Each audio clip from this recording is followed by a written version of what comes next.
Come on, you're running late, Mayor. I'm running late. Sorry, I had to beg for the microphone. Okay. In 6:01, we'll call this meeting to order, and I would ask that Councilor Ruho, would you do the invocation for us, please? And then, let's see, Councilman Corn, do you remember the pledge? Maybe. Well, I haven't seen you in so long. Oh, yeah, I did see you a couple times. All right, if that's all right, and so if the clerk could call the roll, please. Councilor Hildenbrand? Present. Councilor Halverson, are you online?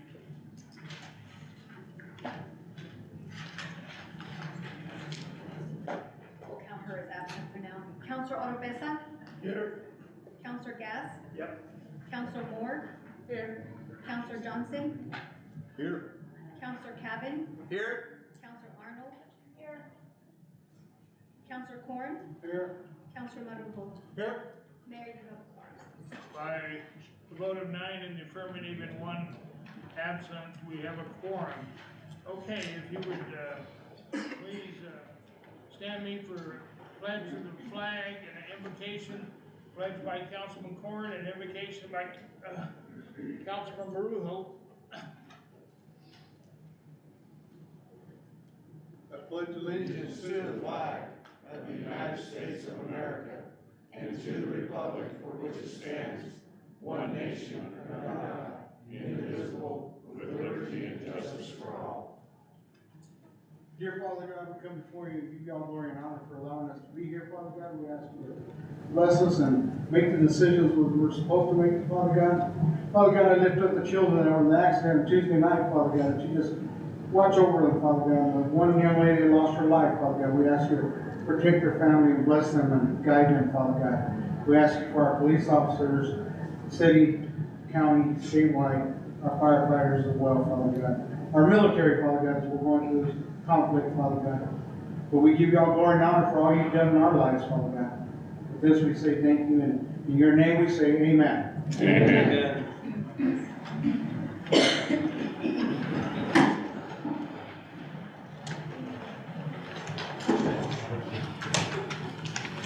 In all seriousness, Councilor Corn, I am very glad you're here, and I know you've had some issues lately, but I hope you're over all those, and anything we can do to help you, we're all here to help.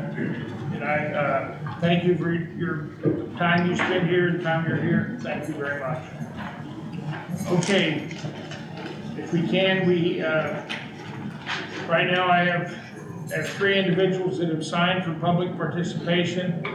James Tucker, Matthew Gonzalez, and Michaela May. Is that right? I'm not sure, I didn't get that spelled right, but anyway, they had like to address the council, so if we could have Councilman Corn for approval of the agenda. Thank you, Mr. President. We approve the agenda, no changes. Been brought to my attention.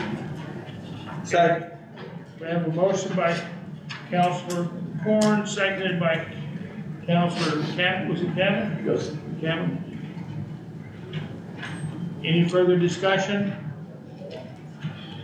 You want to call the roll? Yes, sir. Will clerk call the roll? Counselor Hildenbrand, Aye. Counselor Oropesa, Here. Yes. Counselor Gass, I'm here too, vote yes. Counselor Moore, Yes. Counselor Johnson, Yes. Counselor Cavan, Yes. Counselor Arnold, yes, Counselor Corn, Yes. Counselor Marujo. Yes. By a vote of 9 in the affirmative and none in the negative, the agenda has been approved. Next, we have for approval of the consent agenda, Councilman Corn. Thank you, Mr. Mayor. I move that we adopt the consent items listed on items 3 through 18. Second. We have a motion to adopt,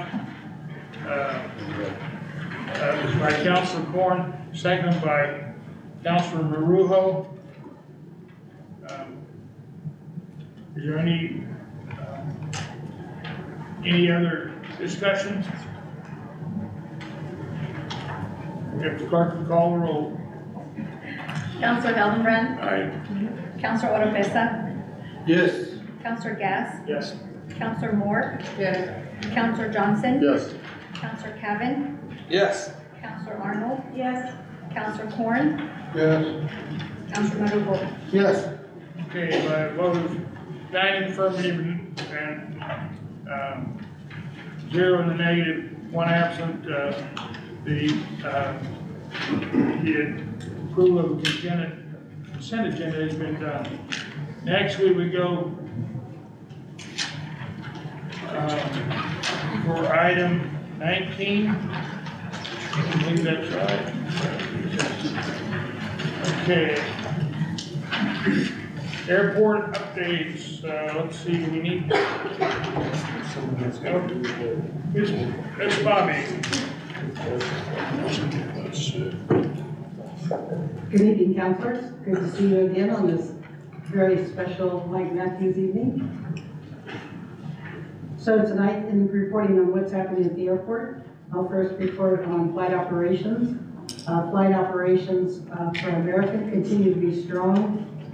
They've gone to just the 2 flights a day, which they've been doing for several months now, but they did go to larger aircraft. The passenger loads are still holding pretty good, with right about 4,000 passengers during the month of February and about 4,500 in the month of March. So aircraft parking is down a little bit. American Airlines sold a bunch of the aircraft they had parked there to one of the maintenance repair operations, the MROs, that are now going to part them off and crunch the balance. The grandstands are coming along very good. If you've been by the airport, it's kind of hard to miss them. They hope to be completed by next month. As far as events going on, we still have the Navy training aircraft there. They'll still be there for a few more weeks, and we're very glad to have them. We've also been quite busy with the military, other types of training operations. We've had NATO flights. Interesting, the NATO flights have been a German crew. They were to come in for one visit, and they're now getting ready for the third and the fourth visit. So we're very glad to now have attracted them. And then we also have coming in a company that does a lot of work with Boeing, similar to what Boeing does with the brake testing. And they're planning to be here for 4 days. They've now upped that to 6 weeks. So they're going to be doing quite a bit of training on that. Although I got to tell you, we just had to restripe the runway, and they're putting down a lot of rubber to cover it up. So also, unfortunately, Mr. Kunkel could not be here this evening, so I will talk projects.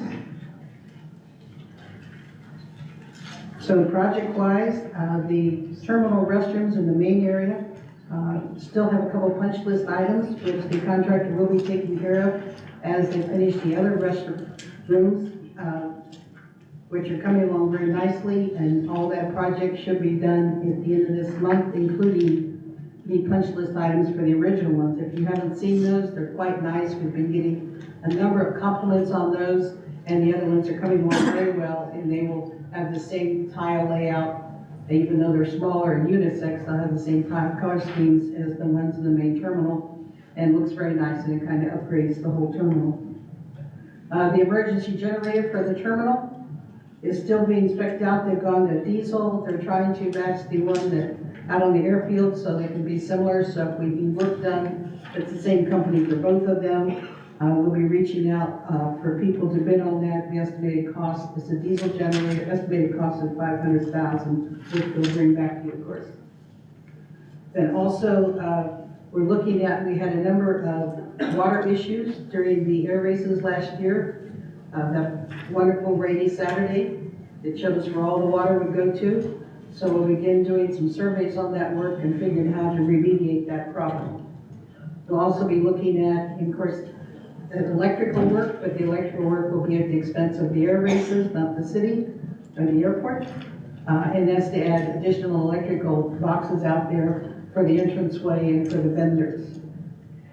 They also, that same contractor has been working with the New Mexico Air Museum, which is the air museum that's going to be off the southeast corner of the airport. That museum is dedicated to the evolution of jet air traffic. If you remember, several months back, we brought to you the approval of their agreement, which they're building a taxiway to get aircraft to that museum. The taxiway will be for public use, even though they're picking up the entire cost. And until they have transferred the aircraft they want to the museum location, they will also be paying a ground lease fee underneath that taxiway at 25 cents a square foot. So also project-wise, the rehabilitation of the apron has now been complete and final payments to the contractor. The BLM loading ramp is complete, but we ran into some issues with the taxiway itself. The idea was to build that loading ramp so that 2 of the DC-10s could be loaded at the same time and have more efficiency in fighting fires, which of course we all want that. And then as it turns out, is they were digging very deeply. The base for that is over 2 feet thick of concrete to support that kind of aircraft. They ran into some, as we had before on the Air Center, some 480 volt lines that were underground that were not marked. They were about 8 inches underground. So we had to stop work until the engineering could be done on that. And then we just did get some of the pricing back, and we'll have to bring a change order to you probably next month for the putting that underground and putting it in conduit, of course. Estimated at about $125,000. We'll be bringing that back to you. The taxiway C rehabilitation, This is the taxiway that borders the south side of the area for the air races, but it's probably one of the most popular taxiways to run off our shorter runway. That is going to be a mill and fill on that. The bids have been let out on that. You had already approved those, and we hope to start that construction. And this project will also be finished this year. We're very fortunate that the number of the projects we're working on will all be done this year with just a couple of carryovers for next year. And that's mostly due to the inability to get parts for what is needed. And one of those is the lighting vault. That lighting vault is to provide power and to upgrade the power out of not only the tower, but all the airfield lighting. That project's been going on for multiple years now to upgrade that lighting and go to LED. And again, parts, regulators, I understand, are very difficult to find right now for that. So that will be a project carryover into next year. Then we also will be starting a rehab on taxiways Alpha, Juliet, Gulf, and Hotel for pavement preservation to keep the PCI up at a level we need to for the traffic that we have. And also in regards to BLM, we met with them about a week ago to find out what their operations would be this year and what their schedule looked like. As it turns out, due to the UPS accident that you may have seen, which is pretty awful, the DC-10s are currently grounded by the FAA, so they'll be using seats which are single engine air tankers. If you've seen them, they look very much like a crop duster. The sad thing about them is, of course, they can't carry the same amount of load that DC-10 can, and their range is much shorter. So the ability to fight fires from very far from here is not good. And then once they get the DC-10s or a secondary aircraft available, they will have that there. We also talked to them about making this a regional hub for firefighting, which would bring in a lot more aircraft, a lot more personnel, more jobs, and as a regional hub, we could cover a lot more geography and just be a major BLM firefighting facility, which I think we would all like to see. And I stand for any questions. Do we have any questions of Ms. Thompson? Councilman Corn. Thank you, Mr. Mayor. Ms. Thompson, at our last meeting, I was asking, get over here, at our last meeting, I think I was inquiring about some documents from you. I haven't seen those. Are they forthcoming or? Yes, sir. And I can probably make sure you have those by the end of the week, if that's agreeable, by tomorrow. Okay. That'll be good. Thank you. Thank you. Any further comments? Councilman Marullo. Good evening, Ms. Thompson. Got a question. I know we opened up the cafeteria out there. How are we doing on that? And I'm glad you asked that question, because one of the things when we looked at that, historically, the payment from Summit Foods, which was a former operator, never exceeded $500 a month. They were open some days, some hours, and you never knew when they were going to be open, which of course is no way to run a business. The city had invested in several $100,000 in purchasing all the equipment for that restaurant, so we felt it was important to at least try to make a go of it to help pay for that equipment. So we've been open 2 weeks. Right now, we're averaging just under $500 a day, and that was with a very limited menu to start out with, to get everything done with the help of the finance department to get money allocated for purchases and stuff. We can only do 4 items. We've now allocated money to that, so we will be able to go to the full menu, which we've already prepared, as well as to open the bar side of things, and bars make more money.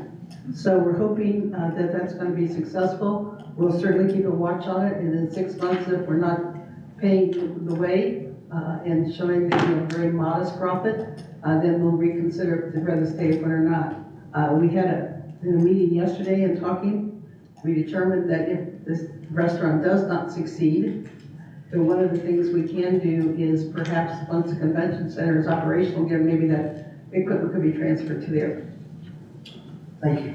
Oh, and I did forget to mention, we've been very closely monitoring the United Denver flight. It started extremely slow, unfortunately, but in meeting with those folks this afternoon, the lady was supposed to be here to present, and she got called elsewhere.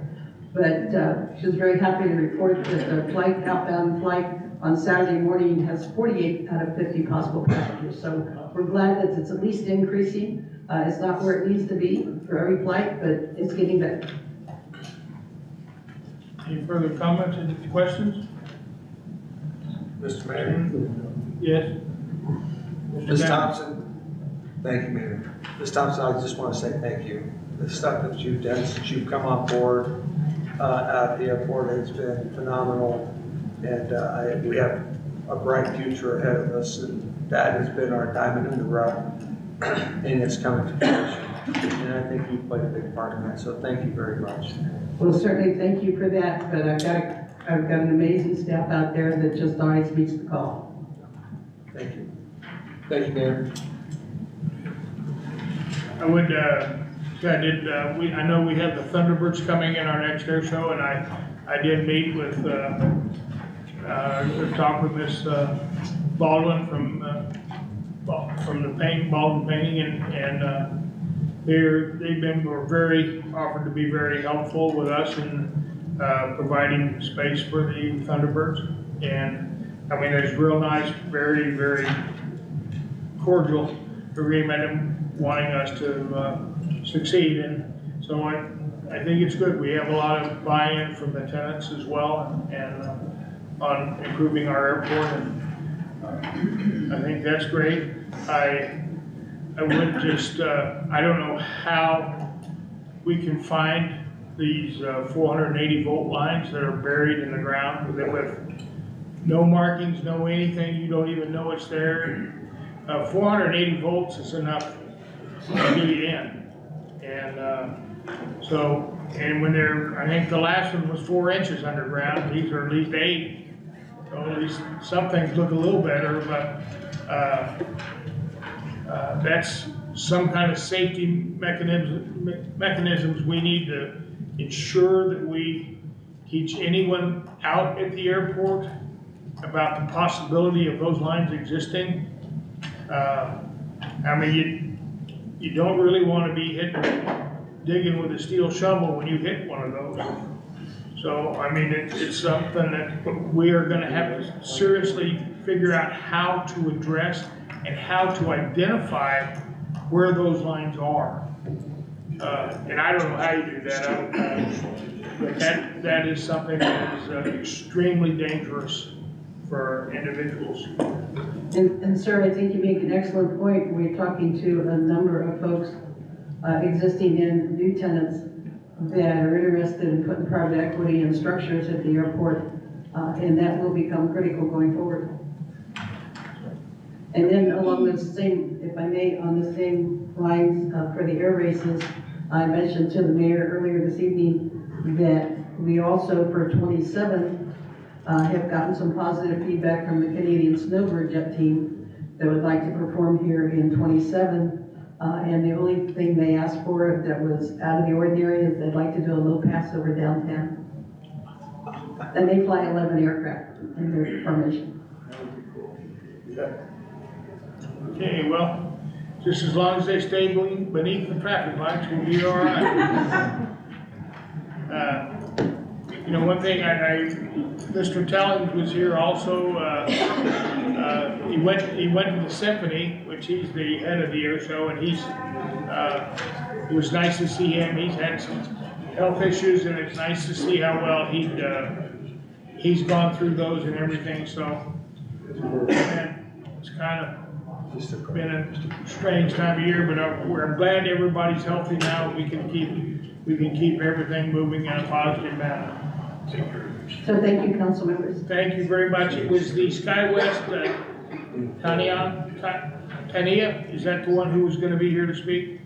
Yeah, she's, SkyWest, of course, operates a United flight, and she was the one who's going to be here to speak. They got called elsewhere. But you got called elsewhere.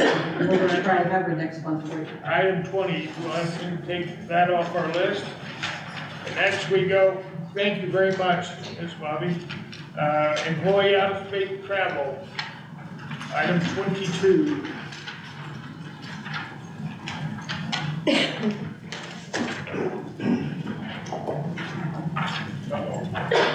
Good evening, Mayor. Good evening, City Councilors. This month's out-of-state travel is gonna be, the first one is Christina Lovato. She is our crime scene tech. She will be going to Fulbright training. That's the software and hardware that we use to download films.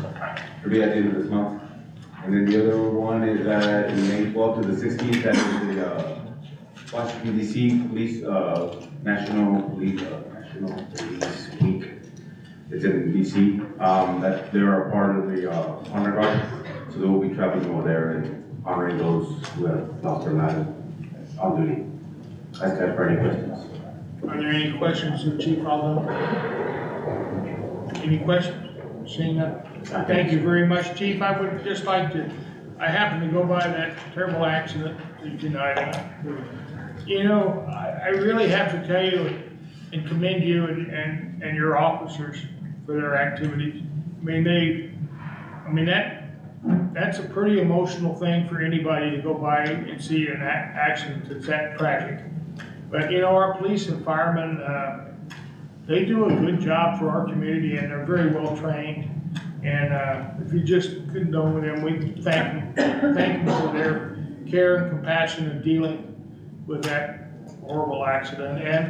But the firemen and everybody who's there, you know, we have a really good team here, and our fire officers are extremely well trained in first aid and everything else. So we really have, we're very, very fortunate to have the teams that we have and all our city employees. And when you look about the things and how well everybody worked on the air show and every race, on the races, we have really a very strong team. So thank you all very much, and all our city employees, thank you. Appreciate it, man. Thank you. Thank you. Okay, we have anyone else on the travel? Are you?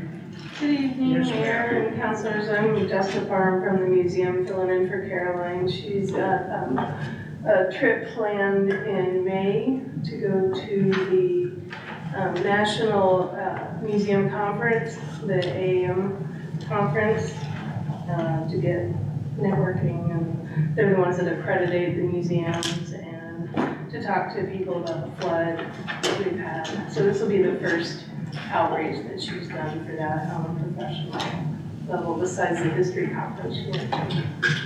Okay, thank you very much for notifying us. And, you know, the accreditation is a very important part of our museum. There are not many that are accredited like we are, and so we have to do everything we can to maintain that accreditation.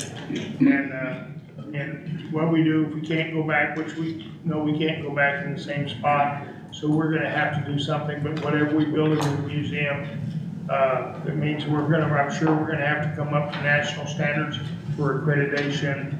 And so it's really vital that Carolyn go to that, and so I'm really glad she's going. It's a good deal. And just a little plug, we do have an event this weekend that I'd like to invite everybody to. It's our Goddard Centennial Celebration, which we'll be having at Goddard High School from 10 to 3. So it's going to be kind of like our science festival that we've done in the past. We'll have rocket launches and STEM activities, and it's a free event for families. So. It's from 10 to 3? Yes, sir. On which day? Saturday. Yes, sir. On Saturday? That's the 14th. 14th. Thank you all very much. Thank you. Thank you. Next, we have a small proclamation here for item 23. Madam Clerk, please. If you want me, I will be glad. Yeah, that's fine. Take your instruction. Keep you straight.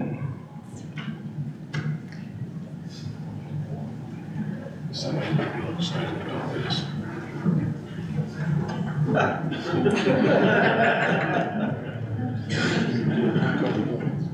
I can do without this.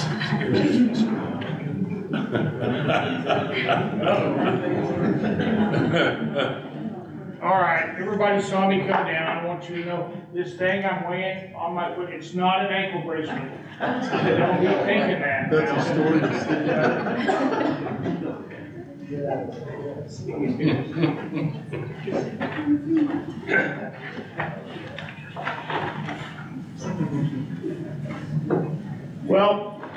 for years, many years ago, not many years ago, I don't know, 67 or 8, I started being a volunteer fireman. And I've had a long time doing that. But one of the best things that ever happened to us was Chief Lewis Jones, and as a volunteer, and he brought his staff out, which is one of the times when I really got to meet Mr. Matthews, and to know to work with him. But what they did when they came out and came to out into all the outlying areas of our county was teach us all how to get together and be trained by local firemen on how to do pump tests and everything else that a weekend warrior has to do. And the thing about it was they all they all really cared about what we knew and what we learned there together as volunteer firemen. And later on, as we went through some tragic things and times in our it was really an honor for the volunteer firemen to step up, so our firemen could go to the services for one of their members. And I just have to tell you, that kind of compassion and support coming from a community like Roswell for all the volunteer firemen is something that was greatly appreciated by one and all. And so with that, Mike's had 41 years of service to our community. And Mike, I have this proclamation to read to you.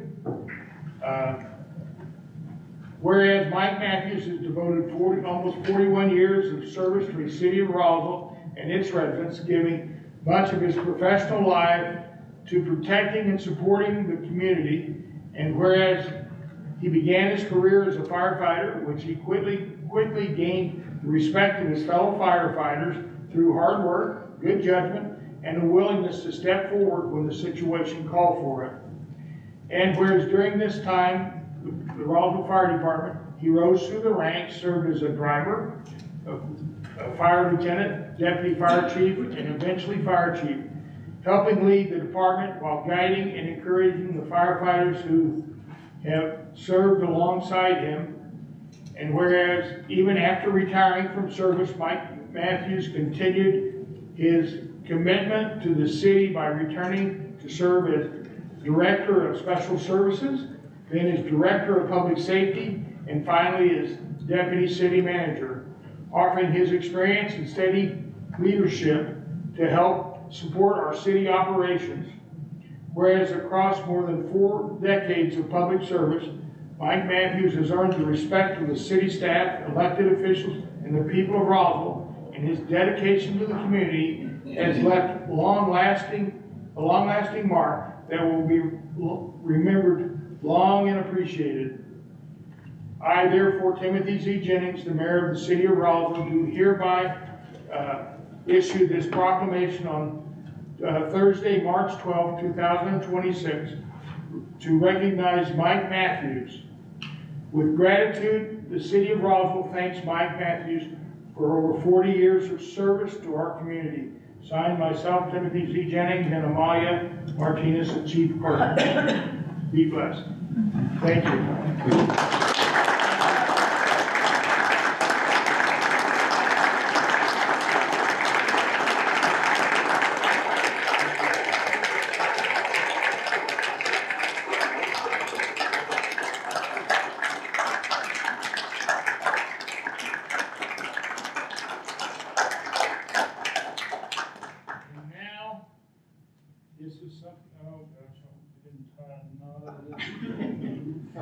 And now, it's my honor to present you with a key to the city of Roswell on behalf of the residents of our community and their staff and friends and fellow employees. Thank you.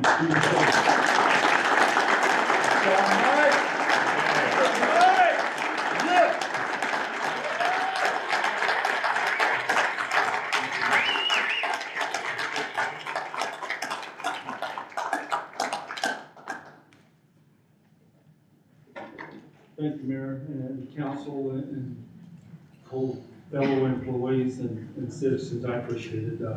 I asked my wife to come join me up here because, man, I was doing good. I couldn't do this alone. July will be 41 years we've been married. She's been with me the entire time.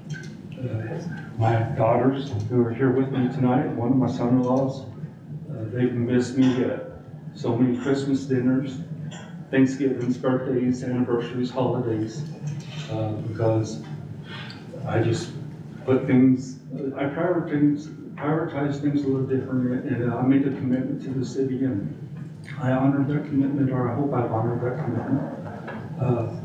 I can tell you, without a doubt in my mind, that we have the best. I've been almost 41 years, worked with a lot of great people over the years. But I believe our administrative staff, our directors, our supervisors that we currently have today are probably the strongest we've ever had in the city. I mean, they're dedicated people, many of them sitting back here that you see tonight that are here at every meeting. They're dedicated to our city. They want to do the right thing. They want to help our citizens, and they just want to make Roswell a better place to live. And I wish I could recognize every one of them tonight, but they're the reasons we have such a wonderful city. Is because of the work that they do and their employees do on every day.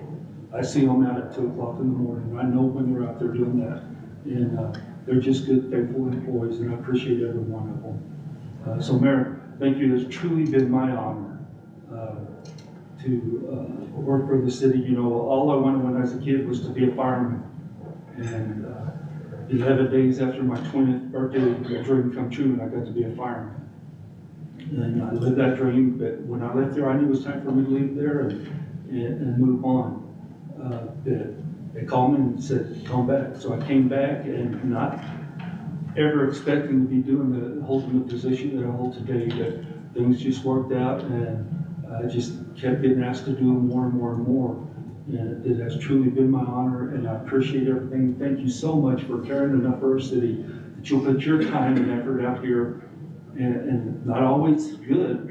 People's not always happy with us, but you folks are always here volunteering your time, because we don't pay you much, but volunteering your time to come and serve our communities just to make it better. So thank you so much, you and past councils that I've been able to work with over the last 40 years. So thank you very much.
Mighty Mike. Yeah.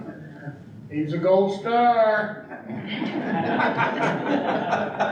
Very good. I didn't know where to look. Congratulations. I lost my gun. Oh no.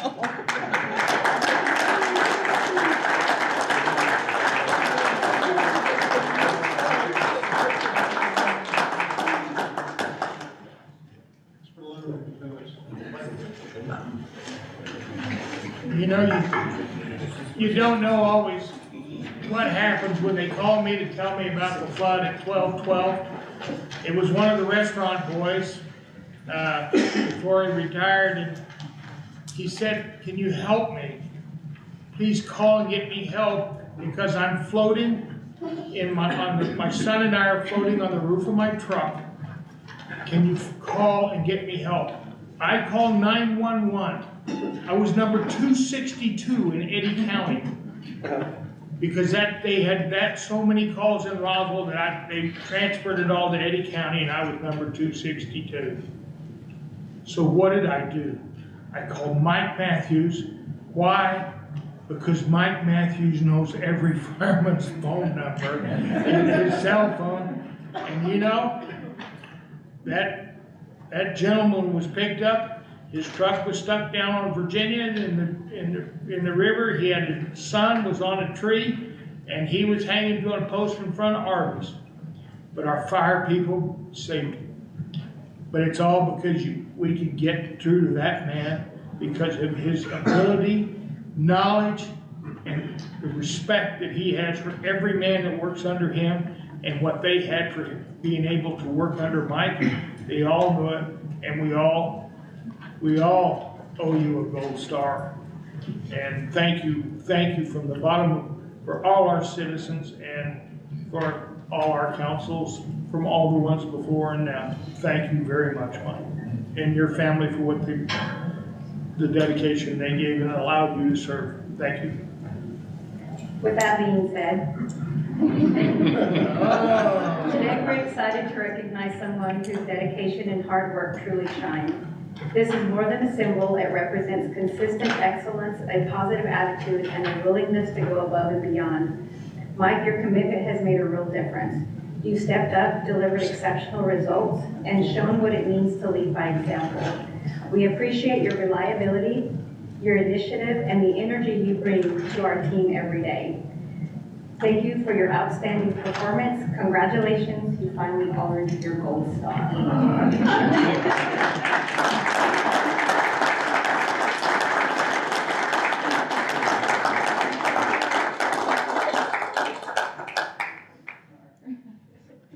I have to explain the gold star. So I keep gold stars on my desk. And so when people get their reports turned in a timely manner, and I give them their gold star. And I've made it harder and harder over the years to receive some gold stars. But apparently they're pretty coveted. Karen keeps hers in her books and she shows them off to the fire chief all the time. I think over 4 years she's got 4 or 5 gold stars, and Chief Chavez only has a couple, so. That's the gold star story.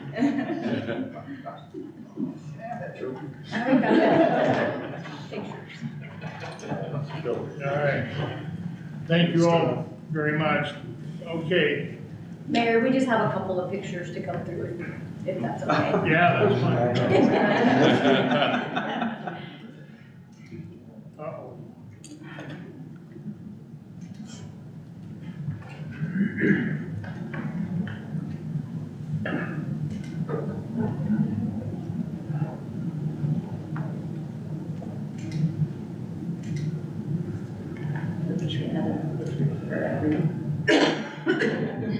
Nice car.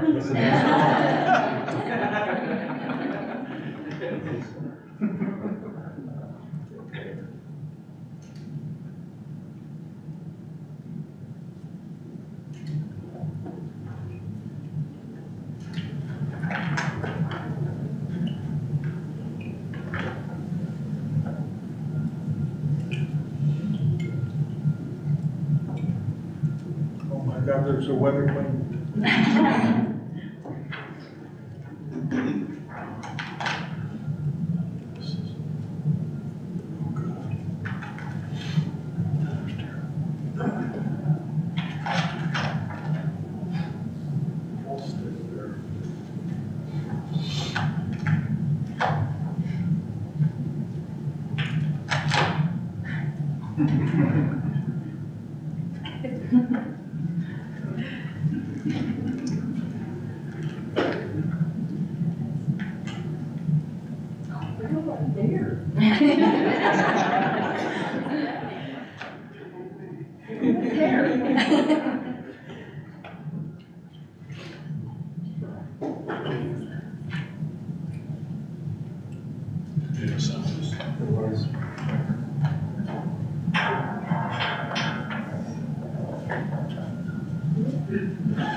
helps me a lot, and that was Louis Jones. She made Louis proud. And there's no other greater honor in the world than for that, because the two of you passed on all your knowledge to everybody else. And thank you, thank you, thank you. And anybody else makes a comment about him shaving his head for a place to put that star, I would ask him to stop. You've got a star now, you gotta wear it proud up there on the top. Thank you very much. Thank you, Mayor. Thank you. Council. Okay. Rocking and rolling, we have a presentation from our internal city auditor. Ma'am, welcome. Thank you. Well, all I have to say is, wow. Thank you so much for all of your service and being a public servant. And I have to say, I'm a little upset that I have to follow this and be the Debbie Downer that an internal auditor has to do, because I gotta point out mistakes. And so, anyway, Be again, gentle. thank you. Just be gentle. Well, so, Mr. Mayor, councilors, this is my first internal audit report.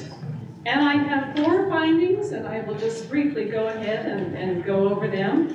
And basically, the findings just say that the city's not perfect. But, you know, I think all of you are, and certainly Mr. Matthews. So, anyway, I'll go ahead and just get right to the findings. And if you happen to have the internal audit report with you, I'm going to start on page 7 with the first finding. And the first finding is titled Improper Use of Capital Outlay Funds and Insufficient Controls Over Grant Submittal and Reimbursement Monitoring. So, in a nutshell, what exactly happened? Well, in 2022, the city was awarded $500,000 to construct aircraft rescue and firefighting training facility.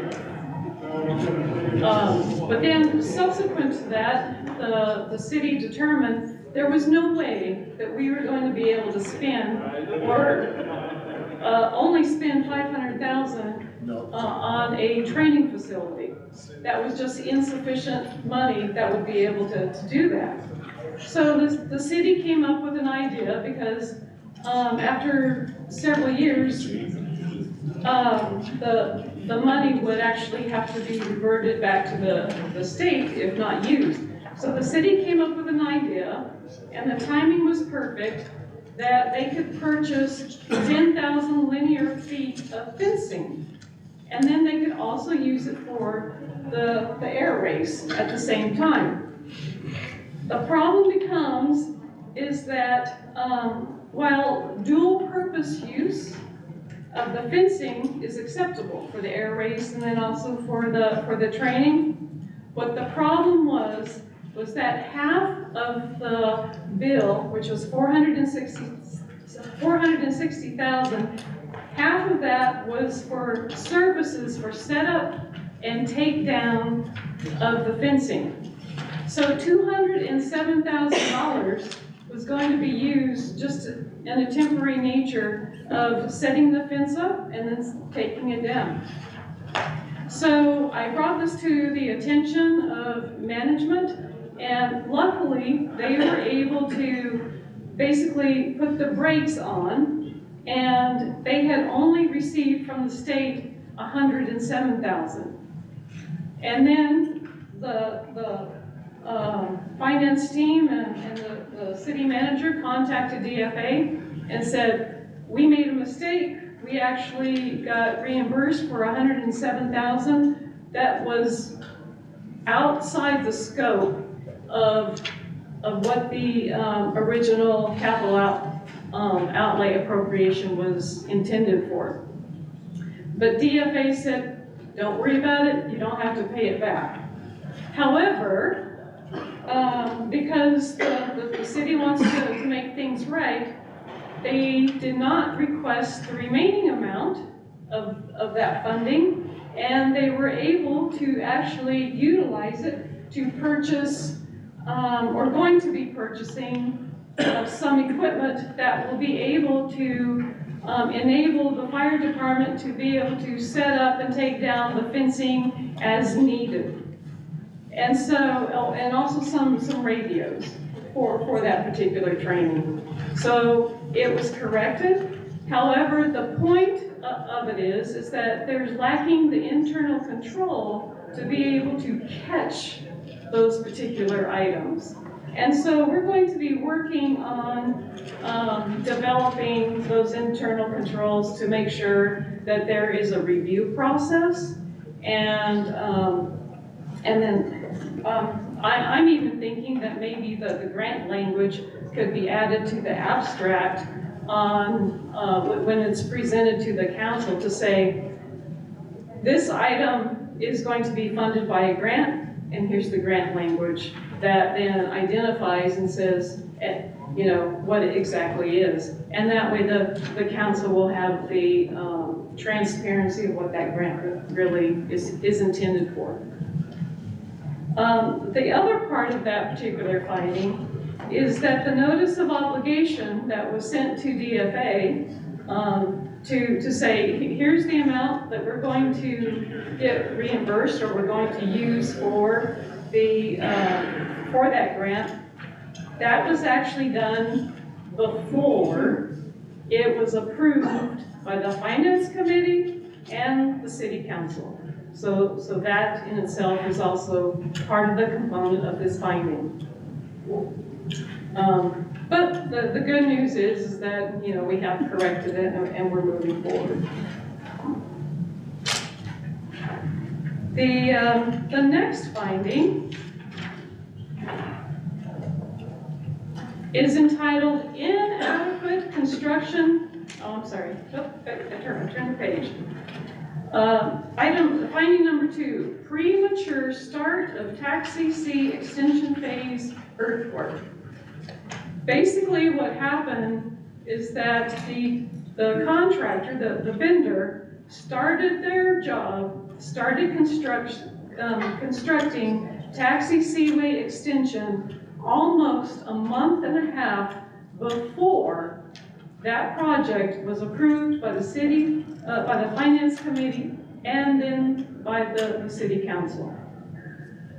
So that is actually, without a purchase order and without approval, makes the event basically not legal, because there was no legal authority given to start that work. But the city manager and the finance team are very committed to really tightening up those controls. And I do believe that there has been issued an administrative announcement, and I can let the city manager speak more to it, but basically says, if work begins before a purchase order and or these particular required approvals, there will be disciplinary action. It can happen. So we're going to put some teeth behind the policies. The third finding that I have. That's one. Oh, let her finish. Let her finish. May I continue? Yeah, go ahead. I'm sorry. The third finding actually still relates to the Taxi Seaway project. Inadequate construction documentation and approval controls. So what does that mean? Basically what happened is that we got 2 invoices. Keep in mind, this is a $4.4 million project. I got 2 invoices. See, I'm such a team player. So anyway, the city received 2 invoices, and it had 1 line item. It said, the first invoice was $1 million and some change, and it said, payment for Taxiway C project. no detail involved or backup that related at all to that $1 million. So we have no idea, and it's not good business practice to accept that huge of an invoice without the proper documentation. And in other words, in construction, it's referred to as a schedule of values. And the bid that was given did have a breakout and a line item detail of that 4.4. So the invoice should be showing the same thing. And lastly, and this is not a big deal, but it is I audit to the policies, and the policy says, and I think we had some actually this evening that said that out-of-state travel has to be pre-approved by the city council. Okay, and in my testing, there were 5 instances of travel without the prior communication to the city council. So, my recommendation is that I think that policy could be too stringent, and I think that the city personnel managers and department heads should be able to authorize those travel. But I do think it's necessary and very important then for the city council to actually know where the individuals are going, but I don't think it needs to be a pre-approval process. That would be a recommendation from me, but anyway, that is all of the findings, and I would stand for questions. Okay, maybe, Mr. Acton, would you like to respond at first, and then we'll go to questions, if that's all right? Yes, Mr. Mayor, thank you. I did have a couple of updates for you as far as the management response. So we did reach out to, on finding number 1, we did reach out to DFA. They told us that their determination of the NOO was the determination, and they encouraged us to put in the rest of the money. We declined politely, and like I said, like the auditor has commented, we've actually been able to do something better with that money, in my opinion. The second finding, and this kind of goes to general HR policies or lack thereof in training. So as you know, we have a merit system, and when I get a finding, I issue paper on people. This is a way of saying discipline. But part of the issue within the merit system is, and Mr. Matthews can tell you about it because he administers the preliminary part, is if there's zero training or policy in place, you're not really able to do a whole lot. And so anybody who's worked in state government is kind of familiar with that. So significant amounts of paper have been issued because of a number of findings and from findings from the audit that hopefully will be published for 24. But in a way to jump ahead of it for the next cycle, I issued a couple administrative instructions. And the first one was pretty clear, and everybody who has PO authority to request it has to return a sheet understanding that if work begins ahead of the PO being issued on their account, unless it's an emergency circumstance, they will be getting at minimum a day on the beach. Now, what I put in addition to that, though, is something that previous public employers I've seen is that the boss will try, not the boss, but another supervisor will protect them by giving a slap on the wrist, and then we can't double discipline. So if a supervisor or a manager or director doesn't issue the appropriate discipline, they will be getting the same or twice as much. I think that kind of makes the point clear to staff that we're going to be doing the POs properly moving forward. But the other side of it too is within the city of Roswell for a really long time, we've not actually done any significant employee training or required it for management positions. So I've tasked HR to work with the legal department, the finance department, and procurement to create an 8 to 16-hour course that will be required for any manager or supervisor to complete during their probationary period.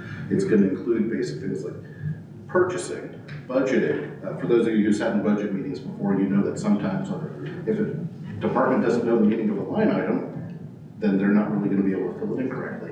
So it's a comprehensive course that, again, if it's not passed, will equal not being a manager or supervisor within the organization. So those are kind of the two instructions that we're moving forward to address this internally. Now, specific case-by-case policies still need to be developed, and my view is that haste makes waste with those, and so we want to get them right, work with the auditor, and we'll present them to you as they appear.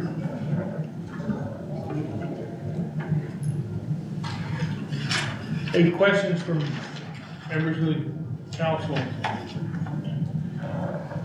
Any questions? Councilman, go ahead. Thank you, Mr. Mayor. Mr. Chairman, I appreciate your report. I think it's very thorough, and that these items have occurred under prior administration. So our current city treasurer, city manager were not on watch when this took place, but I would hope that you would,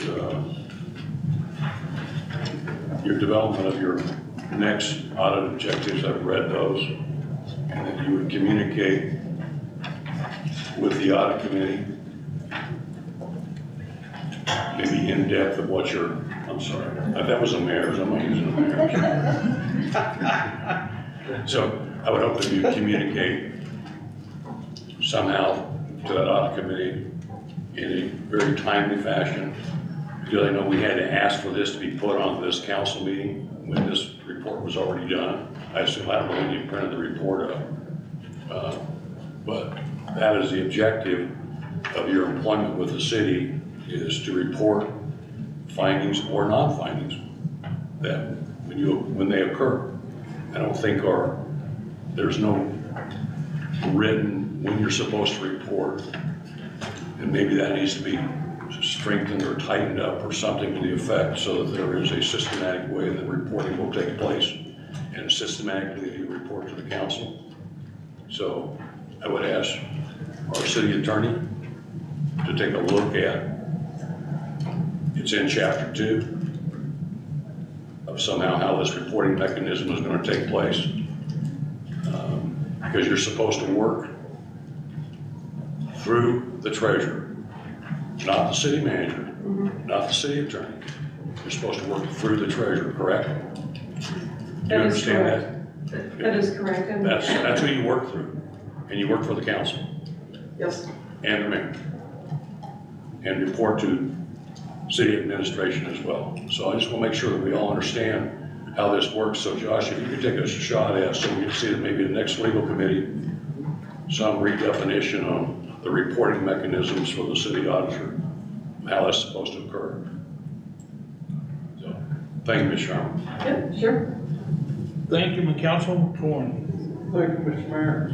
You know, I'm disappointed, I'm not shocked of some of these findings. Takes me back to the special audit that we did, and I'm seeing the same stuff. Very similar stuff, not the same stuff, but different things are kind of crossing the line here. And I recall that Mr. Mayor, you made a promise to the state auditor we weren't going to make these mistakes anymore, but yet I see them right here.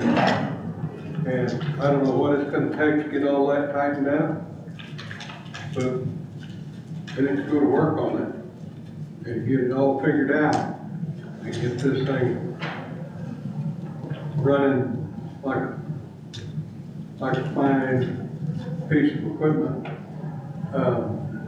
And so we don't have these findings. I'd love it if she didn't have anything to report for a year, because we're doing our job.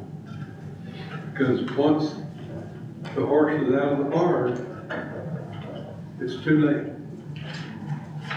And part of what I see here is we're not doing an adequate job of planning our work. And we get caught, and we scramble and make up, and we just start grabbing money here, moving it over there, and it wasn't as well thought out as it probably could have been. So, that's my 2 cents. I'm not shocked, I'm disappointed in what I see. And if this is 4 findings, how many more of them are out there? This is the end. We just haven't found them all yet. Thank you. Thank you, Kenny. Any further comments? Steve? Mr. Yes. I understand it's disappointing to find these things, and although I do think, having that special audit was a proactive move by the city of Roswell. Hiring an internal auditor was a proactive move by the city of Roswell. There's been a number of things that we've done. I haven't been here a long time, but we were in a mess. There's no doubt about it. And we recognized it, accepted the fact, and moved forward. And so I do think it's very important. Councilor Hildebrandt's comments about, telling us exactly how we're going to do that reporting mechanism so we know how it's going to go forward. And we're going to find more findings. There's no doubt in my mind. But I do know that they're making more proactive steps to get things tightened up in the accounting system, internal controls, and whatever. So I do think, even though we're going to have more findings in the future, we are taking positive steps, and I think we're really moving forward from where we were, which was a mess. I think we only had one way to go, but I do think we're really taking positive steps, so we're going to correct these things in the future. So thanks to everybody for requesting that special audit, for hiring an internal auditor, for the accounting staff that I know works long hours right now and is taking steps to take things done. And I know that they're working hard on the budget. The new management team has worked hard on the budget, and we'll have it maybe tomorrow, and we'll start working on, we'll have a good budget for next year. So we really are moving in the right direction. So thank you to everybody. Councilman Hildebrand. Being an internal auditor is not, everybody is, oh my God, here you go. But it's not a gotcha. That's not what you're out trying to do. So people need to understand that. When Ms. Sharper comes around and starts asking questions, it's not a gotcha to get you fired. It's to improve the way we do business. That's what it's all about. And when she brings these to people's attention and we don't change, then it is a gotcha. But don't be afraid of us having an internal auditor. It's to improve our systems and making sure that we're doing things, the procurements are proper because we have to follow the state procurement laws. We can't set up our own. And so I would hope that everybody welcomes you when you show up and are truthful with you. And we're trying to help and improve the city's finances and our systems and operations that we take place. So I've been around this business for ages. And everybody always thought the internal auditor was a bad person, but they're not a bad person. They're just trying to help. So thank you for that. Thank you. Any further comments? Go ahead. Thank you for your report. It was very informative. I was part of the committee, the audit committee. I know we had a lot of dialogue. We went into depth about a lot of information on there. And, Councilor Hildebrandt's exactly right. This is an opportunity for us to get better. I like the initiative brought forth about, discipline. We're not out to barbecue people, but it's at the same time, we're looking at everybody getting better. The initiative also, city manager, training, procurement is a very important component of what we do here at the city. And there's a lot of, my gosh, we spend a lot of money. And there's a lot of different vehicles that we go through to get where we want to go as far as making these procurements. And findings are, you know, of course, you know, we should also look, it's a black eye, but we should also look at it as a opportunity to get better at what we do and what we're going to do going down the road to fix these problems. And I mean, there's a lot of money to be spent. Emergency procurements, you know, looked at more. I mean, I think, you know, me and the city manager were talking about a contract that we probably should have had in here today, that we could probably look at things a little better. But the transparency of what we do here as city councilors and what we approve is going to take us far in the long run. And I really appreciate this executive summary. It's very informative. I know there's a lot of procurements out there. You found a few of the big ones. You know, there's probably more, but my gosh, part of having a good purchasing section is everybody auditing everybody and not worry about getting caught, but worry about getting better. And that's, you know, that's just a big step forward in the right direction. Thank you, Mayor. Thank you. Any further comments? Seeing none, I would just like to say, being one of the ones that went to the state to ask them to do a special audit, we knew we had a problem. We have had a number of issues. If you look at the problems that our staff has had to address, we ran out of finance people. I mean, you look, we got down to one lady in finance. And, you know, that was tough, but you look at, you know, who could commit all their time to finance when you had to run to the water department to fix it? There were places you had to go all the time. And then on top of all that, we got the air show. The work had to be done quickly. And I don't mean that as an excuse. Yes, we had problems, and it was very difficult, in my opinion, to correct all the other things that we had found in such a short amount of time. That's no excuse. I don't anticipate this happening again. I am looking forward that we have clean audits. And, but, you know, I think when you look at it, there were a lot of strange things that happened on all the things. Everybody was stretched so far in trying to get things bought and paid for and the air show in and everything else. But that's no excuse.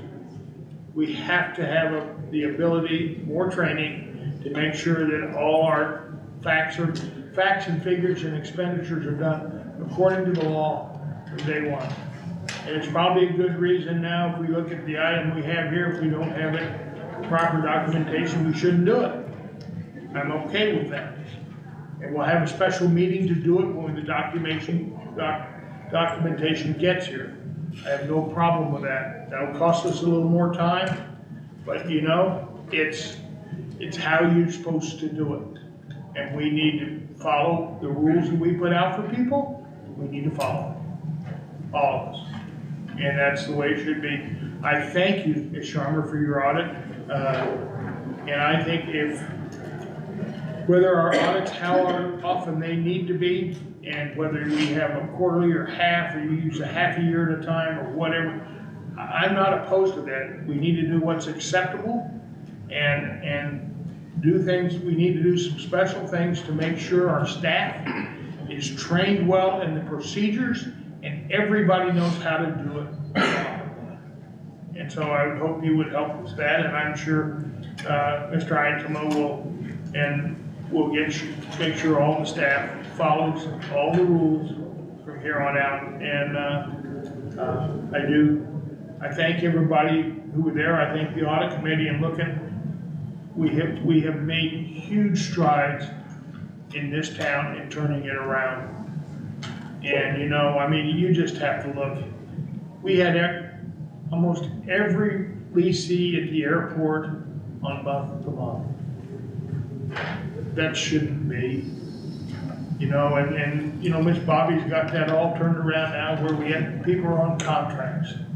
That's the way we need to do business, and And not that, that's just one area. We need to do it all that way. We need to do it according to the rules. And, thank you. And I look forward to you keeping an eye on all of this to make sure that it's done properly and right. And between you and Mr. Itema, you gotta get busy and get some rules out there. Make sure we have training. All right, thank you, and more to follow. Thank you, yeah. Okay. Next, we have public participation. We have 3 individuals who signed up. They have given their names and addresses. First I have Mr. Tucker. I have his name and address. If anyone cares to see it, I'm not going to announce it. You know, just because if you want it, you can get it from the city clerk. Mr. Tucker, thank you for being so patient. So I thank you for hearing me. My name is James Tucker. I'm Neighborhood Watch Block Captain for the 1500 West Alameda, that area, neighborhood. And I was told that, I'm sorry I didn't make copies of these for everybody. The coloring's expensive, but I was told that I could be helped out on that at some point.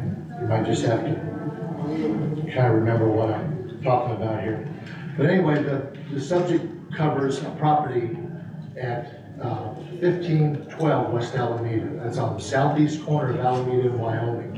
And if you can picture at that particular intersection, Alameda jogs. And west of Wyoming, the stretch of Alameda is about 1.5 miles between traffic controls. From Sycamore to Wyoming, there's no traffic control, except for school zone signage crossing. So we've been living there a long time, and anyway, I know I don't have much time, so I'll get right to the point. That's fine. Well, April 2014, and I'm going to refer to the 1512 West Alameda. I'm referring to that as the Target House. West Alameda, that strip I just referred to, I'm going to refer to it as the runway. Because in 2014, an eastbound vehicle failed to stop at the stop sign for Wyoming at an extremely high rate of speed and went through the den at the Target House, through the 2 fences bordering the next property, went across the next property, clipping off the patio supports, breaching the next 2 fences to the next property, and came to rest finally by pushing in the exterior wall of the 3rd house. Okay, that was the start of it. And I've got a picture I'll show you when you get around here of my grandson's bassinet that my family had lived in that house. And I took a picture of his bassinet and that room set up because my daughter was real proud of it. Right now, another family lives in there, and the grandmother is in a lot of anxiety, just not wondering when it's going to happen next. Because, fast forward to about 3 weeks ago, a vehicle once again, eastbound Alameda, high rate of speed on the runway, failed to negotiate that stop sign and hit a couple barriers that have been put in there as an attempt. I know Mr. Heldenbrand, we were on, talked about that installation of bollards there with a thick cable. We thought that would pretty much stop traffic, but it didn't do it. The car went right through there, laid down the steel fence, and it acted as a ramp. The vehicle landed inside the den again, same place. And the driver of that vehicle fled the scene on foot because he had purchased that vehicle several years ago, I think, and never got the title and registration transfer over to his name. And of course, the one that does own the title and transfer, I understand, isn't talking, so there we go. And in between those 2 dates, and you'll see in the pictures, I've got numerous incidences of vehicles hitting the fence. They come at a high rate of speed. They try to negotiate that turn on to go southbound on Wyoming. They can't do it, so they take out that steel fence again. And one time they went across the alley and took out the chain link fence of the next residence across the alley. Is that? Go ahead. I'm sorry. No, it's fine. Okay, well, anyway, so, I realize we all can't live in a plastic bubble, but due to the history here, and the configuration of that street, and not to mention who happens to be traveling north or south on Wyoming the time the next errant vehicle comes at a high rate of speed on Alameda, somebody's gonna get killed. If any of you know what the safety pyramid is, eventually, there's gonna be a fatality there, I'm afraid. I don't wanna see it, but we've had not only near misses, we've had incidents, major incidents. And every time, I'm just gonna put the financial cost on it. The house insurance covers the house repairs, but it doesn't cover the fence. So, and then I also know that there's certain restrictions and guidelines that the city has to stay in. So we don't hurt somebody that happens to be driving an errant vehicle and hit a solid concrete wall or something. Unfortunately, I care a lot more about the family in that house than I do anybody that's lacking responsibility to safely operate a motor vehicle, especially at a high rate of speed. But I know you've got laws and rules you got to abide by, and I appreciate the efforts of Mr. Matthews, Mr. Hildenbrand, and Mr. McCormick, I remember, and also Hugo Gonzalez of the Roswell Police Department. He's our neighborhood watch coordinator, as most of you know now. And they've really tried to do what they can here, and I was assured that we'd do everything we could within the law to make this stretch, this runway safer for not only the residents of that house, but people traveling north and south there on Wyoming. There was a lot of options discussed. So I implore the powers that be, please do all you can to make this a safer intersection, because it's, I don't want to see anything else happen. And there are, like I said, a family there now with grandkids. Mr. Tucker, we will make a copy of all this and place it, and the clerk will make a copy and give it one day to every counselor and here, and any other person who wants to see it in color. You're right as rain, and we're gonna have to sit down and figure out what we can do. If people are using Alameda for that highest speed, going that high speed to the side streets, I mean, it's crazy. And we had another speed accident, and I'm just saying, you know, we're gonna have to put some, maybe we might have to get some of those speed cameras or something up just to get people's attention. Sure. I've never been a fan of those, but all I'm gonna tell you is you turn it back around. We have several areas where excessive speed is very high, and we need to address that. And I think, Councilor Johnson, did you want to say anything? No, speeding in Roswell is the problem. And, you know, it's Alameda, Sunset, it's just out of control. And we had the terrible accident we had on Union. I mean, it's just, fatalities usually open our eyes, but we can't close them after a few months. We gotta keep them open. You know, you had an accident there, they fixed it, boom, here it happens again. You know, we gotta stay proactive. And Mr. Tucker, I appreciate this. Thank you for doing this, and if I can help in any way, I can use my contact, Mr. Matthews. Thank you for your work you've already done. Thank you very much. Any further comments, Mr. Tucker? I just want to say, I appreciate Mr. Tucker bringing this to our attention. If there was a good news in the thing, 4 years ago, that fence got hit and demolished. They didn't fix the fence, so they didn't have to do a repair twice. But, you know, we met last week with Mr. Matthews and Mr. McCormick, and Mr. McCormick's going to come up with some resolution that we can do there that will try to mediate this issue. In the meantime, PD, you know where to go work.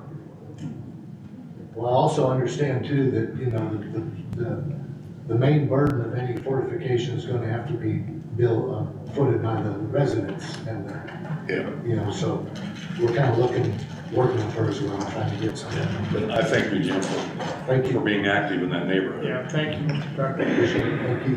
Next, we have Matthew Gonzalez, and the item is the resolution. I don't know if we're going to hear it, but Mr.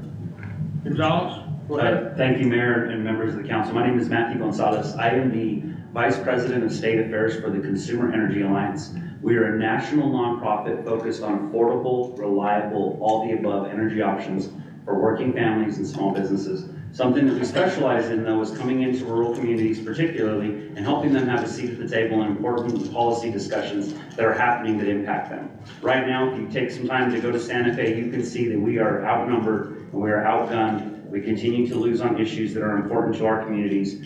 So a couple things I want to raise for you. One, there is the Excel Energy has brought a portfolio forward and has filed it with the Public Regulation Commission. Their goal is to bring more power to this region. So that's one of the issues that we'll be focused on, supporting this region to get more power here. You have certain buildings, certain communities that haven't been able to get more power online, which is stifling local economic development. It's also a public hazard, it's a public safety hazard. So it's important that we see more power for this region. The other thing that we're focused on specifically is the produced water filing that was just put forward by the Water Access, Treatment, and Reuse Alliance.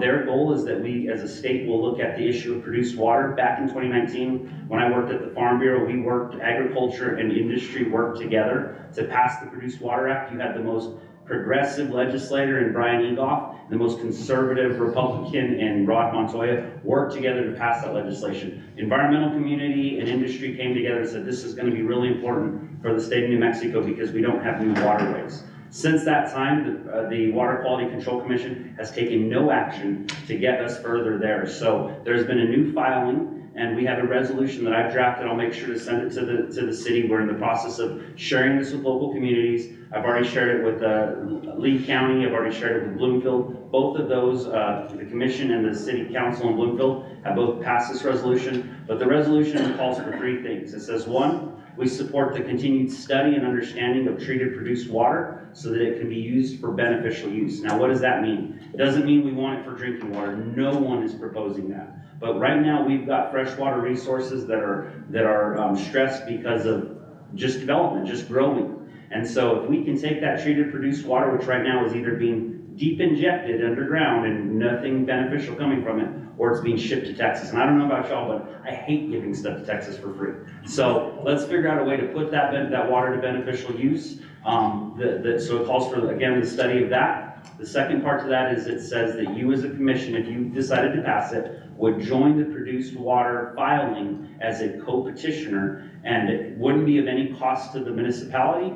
All we're asking is that you join it. Right now, we have heard from the Water Quality Control Commission. They've loud and clear said, we have meetings in Santa Fe. This is where the meetings happen at. This is where we'll talk about these issues. We believe that if communities will join this as a co-petitioner, it will force their hand to come to our regions, hear from our communities about this important topic. We can't continue to listen to Santa Fe and Albuquerque about issues of produced water when they don't have the produced water. They need to come to our communities where our communities are impacted and care about it, and let's find solutions for how we can put this water to beneficial use. So I know I'm over my 3 minutes, but I will bring that resolution forward. I want to thank you. I live up in Cimarron. I'm a rural New Mexican. I'm taking this resolution to about 14 counties. All of them are rural counties. I want us all to be able to stand together, support the Southeast, because if the Southeast does not continue to remain vibrant, every other community in the state is going to be impacted. Every time I built a project, when I was mayor of Cimarron, every time we built a project, we knew that 97% of those funds came from the Severance Tax Permanent Fund, which is created by our vibrant oil and gas industry. Your time is up. Thank you. Just one more thing I'd like to add. We don't build a project without a vibrant Southeast New Mexico. So I want to thank you on behalf, because I know y'all probably don't hear this enough, on behalf of every community. We're grateful for the Southeast. We're grateful for the contributions that you make, because we don't fund teachers, we don't fund firefighters, we don't build the infrastructure that we need without a vibrant Southeast. So anyway, I want to thank you from the bottom of my heart. I'll bring that resolution forward and would love for y'all to consider it. I'm happy to drive back down here so that we can have a conversation about it, but just hope that we can be partners in these two really important issues, because more power and finding things to do with our treated produced water is going to be really important. So anyway, I thank you for your time this evening and the opportunity to comment. Thank you very much. Cimarron, I've always been intrigued if they ever caught the kids for a graduation prank that put in all kinds of orange tang or something in the city water supply. They did not capture it. Still mystery. Thank you, council. You know, we're in a beautiful state. Thank you for caring enough to go around the whole state and look out for all of us. Thank you. Okay, next we had Michaela Mays for Lifehouse.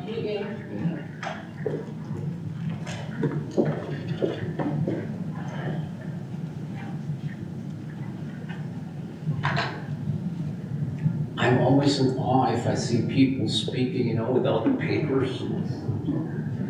I have worked almost all day on what I'm gonna say today. Be careful, your clock's running. Mr. Mayor, members of the council, my name is Michaela Mertz. I serve as a director of Pecos Valley Public Services, a state licensed volunteer community medical emergency service and registered overdose prevention provider. A few weeks ago, I spoke here about the proposed Lifehouse Carlsbad contract. At that time, I pointed out that several local nonprofit art groups and also profit corporations are already helping people in this community who struggle with mental health challenges and substance abuse. I suggested bringing those organizations together with Lifehouse before a contract is finalized, so everybody understands how services might connect and where gaps in the city actually exist. Some of you indicated that this approach may make sense. We welcome any additional help addressing addiction and mental health concerns in our city. At the same time, it is important to recognize that a number of organizations here already provide services like crisis response and services that fall within the state's approved use of settlement funds, such as narcan training and distribution, preventing, and education as examples. Speaking of crisis response, what kind of crisis will Lifehouse respond to? We don't know. The homeless woman exposing herself on Pioneer Plaza? The elderly woman in the serial emotional distress after somebody stole a satellite receiver? The man at Walgreens breaking down in tears because he was forced out of his home and has nowhere to go? The elderly veteran, confused, who crashes his car into another vehicle at Albertsons? A mentally ill person bleeding and holding a knife in an alley of Main Street? I ask because these are only a few of the crisis situations that we have responded to in recent months. At no cost to the city and no cost to the individuals involved. And none of these incidents involve opioid use. What happens after the immediate crisis is resolved? Will the homeless woman get a bed in the community behavioral health clinic? Will the elderly woman get a new satellite receiver? Will the man at Walgreens get a place to stay? If the answer is no, then there's pretty much no difference to the situations we have today. If we as a community really want to solve the behavioral health problems in a holistic, comprehensive way, we need cooperation, partnerships, and bridges that connect different service providers in the city. Your time is up. For that reason, it would help the community to understand how the proposed crisis response and could operate, what situations to respond to, and how its role will differ from the work that local business providers, organizations, and volunteers already carry out every day. For that reason, Michaela, your time is up. yeah, I just wanted to. For this reason, I would like to respectfully renew my request to bring the local service providers together with Lifehouse before the contract is finalized. Well, since my time is up, that's it. Okay. Thank you. I send for questions. Did anyone have any comments? Some questions of Mr. Mays? Quickly, if you want, or one side or the other, whatever. If you have any questions of him? Okay. Cool. Or excuse me, thank you, ma'am.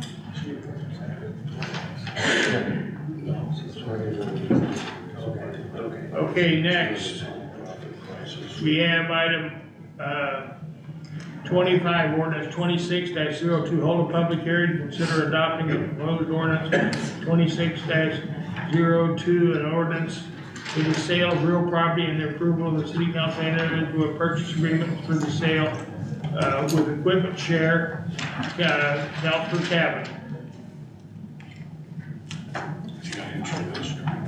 It's core. Oh, I apologize, Mr. Mayor. It's on point, they wanted it. Ordinance 26-02, hold a public hearing to consider adopting proposed ordinance 26-02, an ordinance for the sale of real property and approval for the city of Roswell to enter into a purchase and sale agreement with EquipmentShare.com Incorporated. Second. Okay, we have a motion for, item 25 by Councilor Cabot and a second by Councilor Gass. Is there any further discussion on ordinance 26-02 for the sale of real property, and its approval for City of Roswell into a purchase and sale agreement with EquipmentShare.com? Yes, ma'am, would you care, are you gonna comment on it? If you'd like, you wanna make a presentation, go right ahead. Thank you, Mayor and councilors. As mentioned, what the ordinance is for, this is a city-owned property that's been unused and vacant since 1988. The property is located on Monksdale, just inside the city limits. It's right next to the property we sold to Amazon that you saw recently. This is a 12.47 acres left of that parcel. The total purchase price is $99,760, which is the price that it appraised for. Management has reviewed the site and the city has no plans to develop the site. The city attorney has reviewed the purchase and sale contract from EquipmentShare, and this item has been submitted to legal for review. Legal committee also sent this to full council in January, and the right to advertise for the public hearing was approved at the last council meeting. So this is the public hearing to pass the ordinance for the sale of real property and approval for the city of Roswell to enter into that purchase and sale contract with EquipmentShare.com. And I stand for questions. Any questions? Seeing none, ma'am, I would just ask that if we buy, before we sell you this property, we make sure that we keep out an easement for the extension of Union Avenue all the way towards the base. Union Avenue, it's the only 4-lane street. I don't think it goes that far. So I think we're all right. But we need to look about, Sunset only goes to Second. Union is the only through street on Roswell, in the widest through street that we can have, to have a thoroughfare all the way across town in a north-south direction. That's what we desperately need. So I just ask that you make sure that that's there before this is completed. Okay, any further comments? Any questions? Any questions? No? Okay, we are on a motion by Councilor Cabin, seconded by Councilor Gass, for ordinance 26-02, consider adopting a proposed ordinance that for the sale of real property and the approval of Roswell to enter into a purchase and sale agreement with EquipmentShare.com. If the clerk would call the roll. Did Julianne ever come back? Yes, Councilor Moore, Councilor Halverson, are you still online? Okay.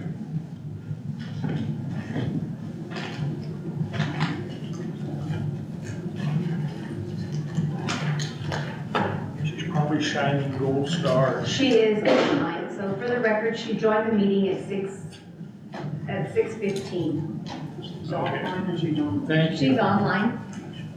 Okay, Madam Clerk, would you please call the roll? Councilor Hilgenbrand? Aye.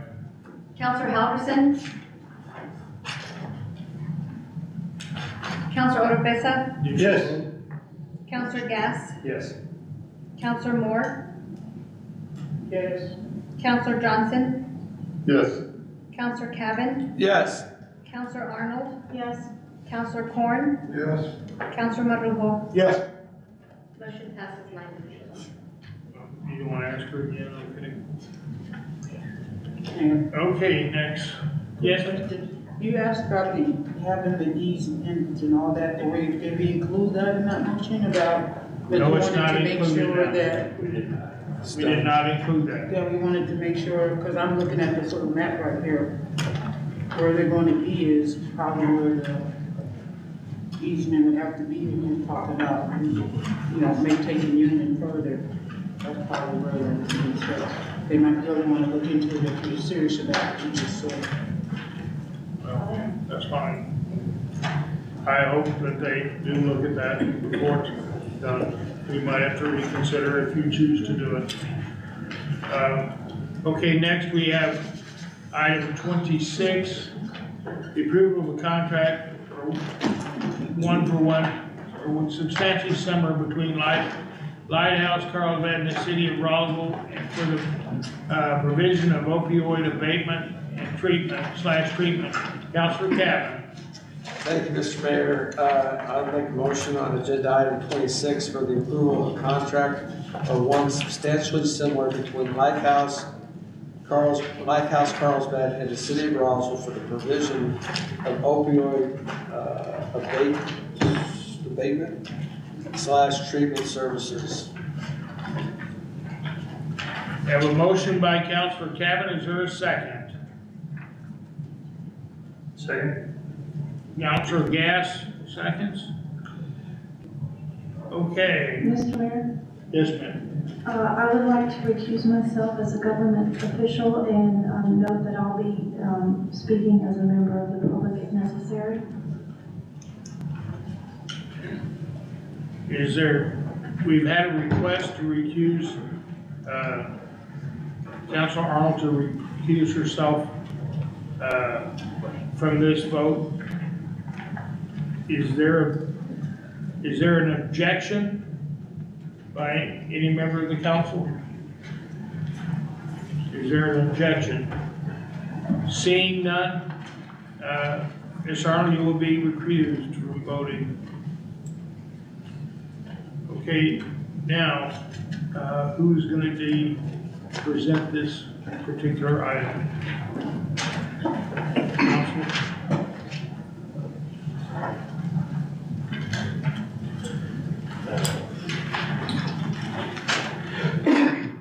Mr. Mayor, we went in, members of the council, good evening. We went in depth with this, but to sum up, Eddy County a couple of years ago issued an RFP for the use of their opioid funding. We took their contract, and it's pretty much mimicked in the contract you see, which is still active, and the clerk will be showing you for those who are worried about it. In effect, what Carlsbad did, or well, Eddy County, is they took a provider, promised that gave reimbursement for services to provide opioid treatments and reimbursement for a facility. If you see the contract here, that's exactly the same thing that we were doing. The core of it is that we'll be providing money for planning, design, and occupation of a building that will be down at the airport. And they've agreed to a 10-year lease with a $1.3 million value of that lease.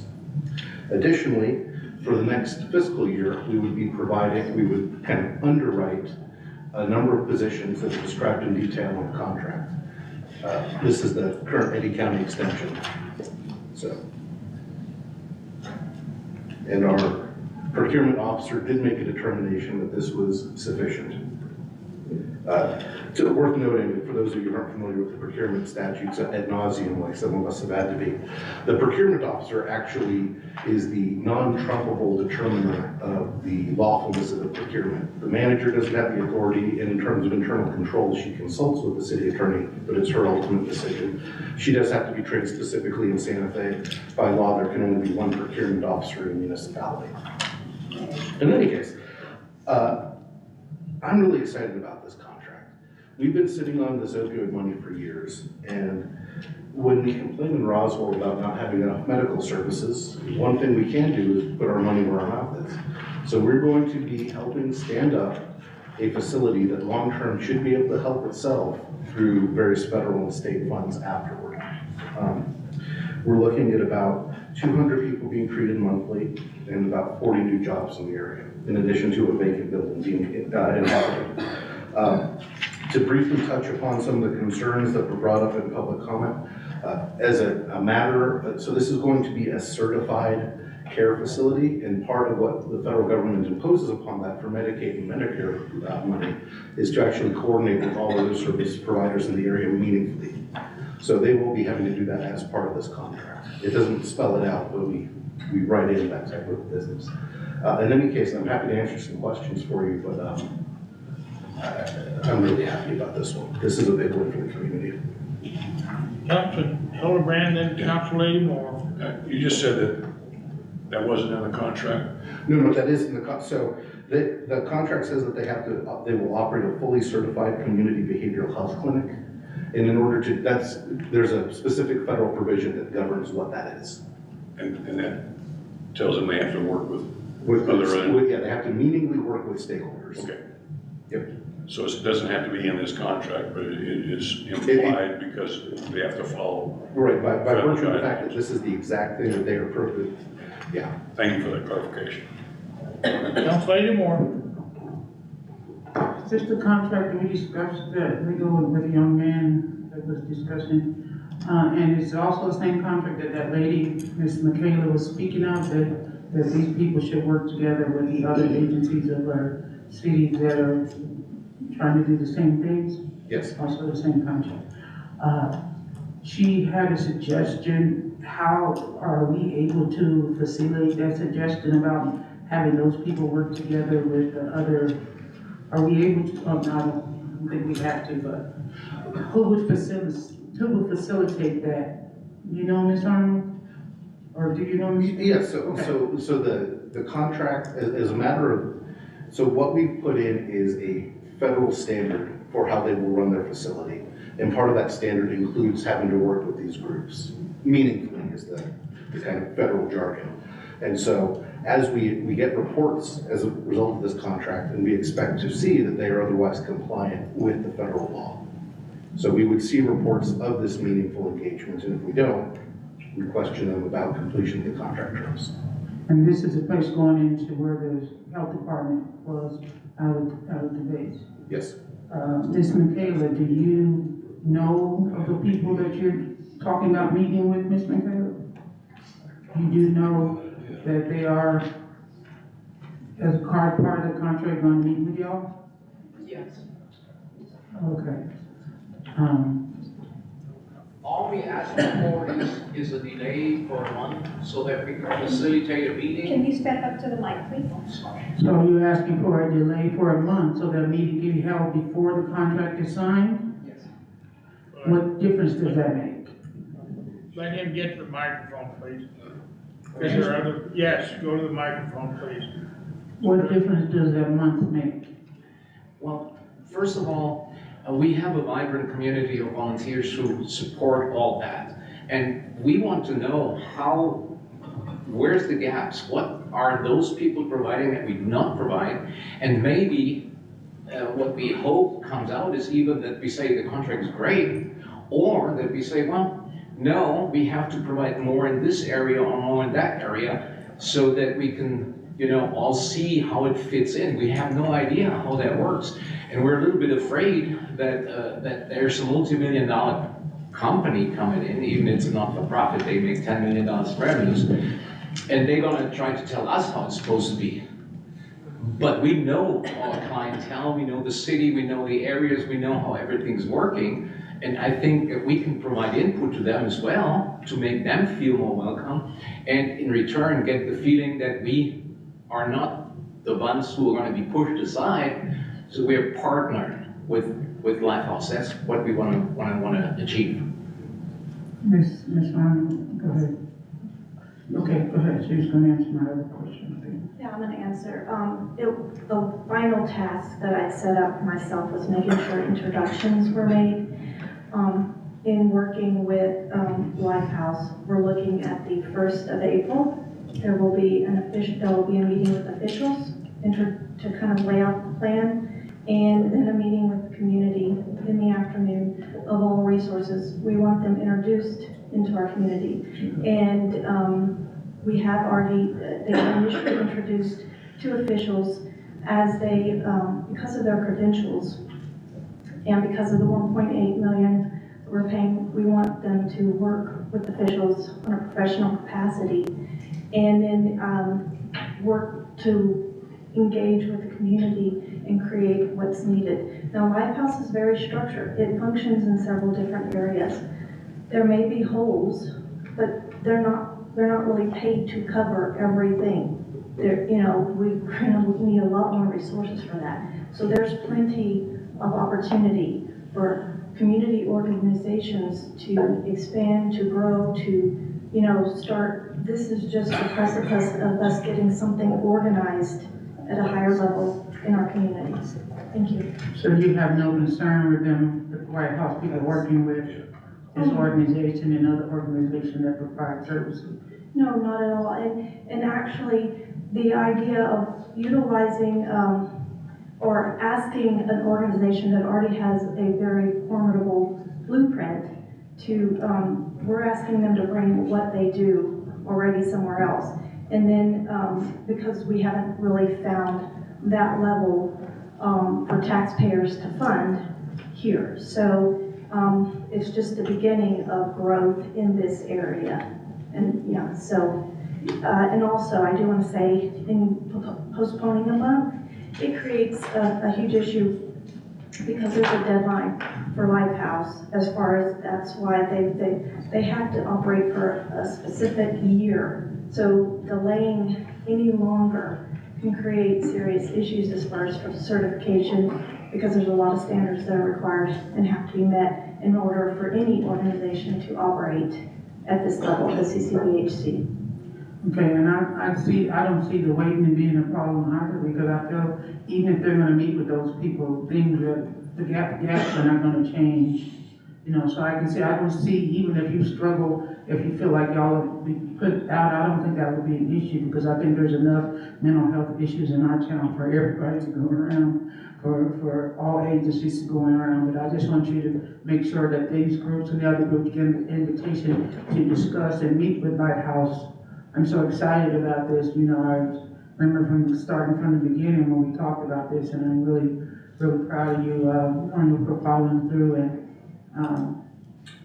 I think the mental health issues in Roswell, as you know, is a serious concern, and so I'm really, really happy that this is about to get started. I know we have people working, but the more people we have, you know, many hands make the work light, as the word says.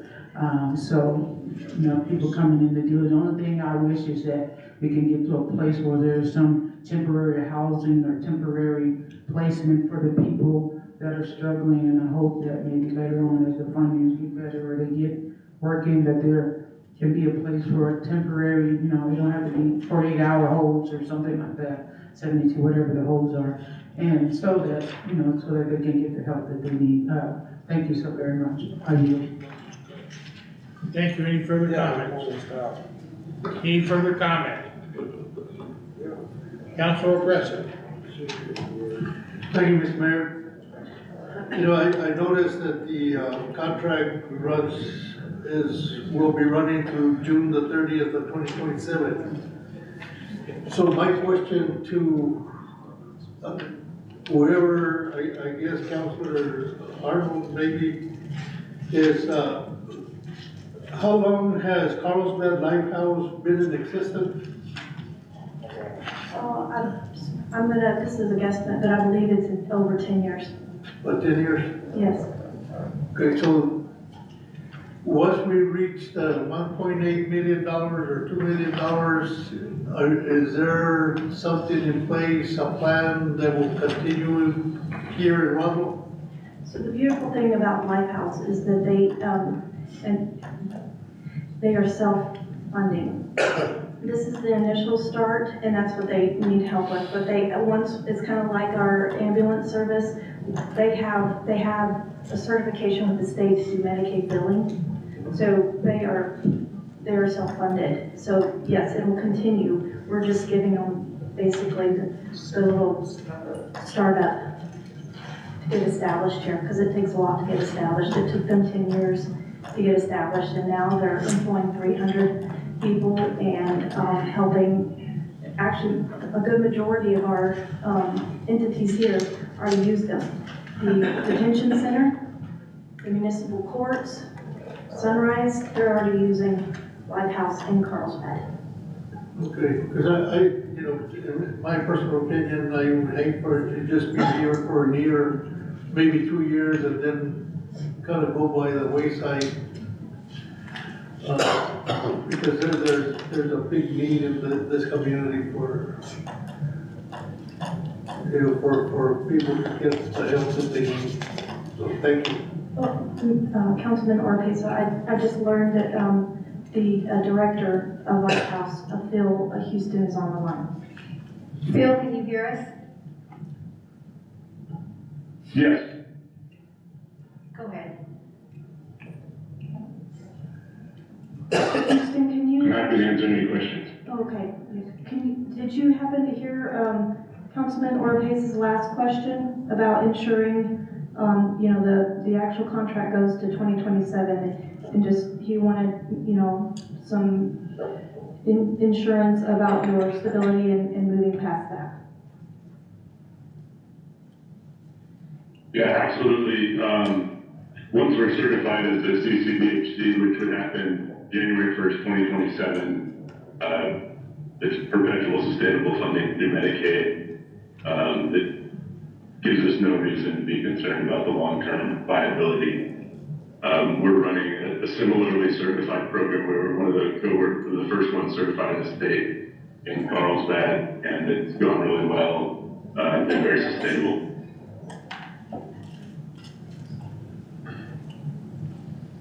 And I yield, Mr. Mayor. Okay, thank you, Councilor Cabot. Thank you, Mr. Mayor. So let me just make a comment real quick, that in conversations with Sheriff Cage from Eddy County and talking with commissioners from Eddy County, they've been very pleased with this organization, and they've done great work over there. So I have no problem in putting them to work here in Chaves County and in Roswell to try and solve the problems that we have here. And they're big problems, obviously, as we've all talked about. And so I'm totally for this contract with Lighthouse, and I think it's going to be a great deal for Chaves County and for the city of Roswell. Thank you, Mr. Mayor. Thank you. Any further comments? Any further comments? Seeing none of the, for item 26, approval of the contract one substantially similar between Lighthouse, Carlsbad, and the city of Roswell for the provision of opioid treatment abatement services. If the clerk would, a motion by Councilor Cavan and a second by Councilor Gass for approval of this contract, if the clerk would call the roll. We can do a voice vote, Mayor. And do a voice vote? Well, it wasn't changed. All those in favor signify by saying aye. Aye. Opposed? Oh, there she is. Oh my gosh, by a vote of 10, any in the opposition? By a vote of 10 in the affirmative and none in the negative. Mr. Mayor, it's 9-0, Councilor recused herself. Oh, she was, I'm sorry, I forgot that. 9, and I just was so glad to get to 10 to nothing. You know, and we could go home. You got a 10-run rule. Okay. All right, by vote of 9 in the affirmative, none in the negative, 1 recused. Item 26 is duly passed. Next, we have resolution 26-16. Councilor Cavan. Thank you, Mr. Mayor. I make a motion on agenda item 27, resolution 26-16, adoption of resolution 26-16 relating to the industrial revenue bonds. We have a motion by Councilor, second for industrial revenue bonds. Is there a second for item 26-16, item 27? Is there a second? Second. Council Lady Moore, seconded. Thank you, ma'am.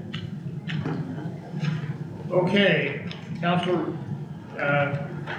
Mr. Manager, would you care to enlighten us? Thank you, Mr. Mayor.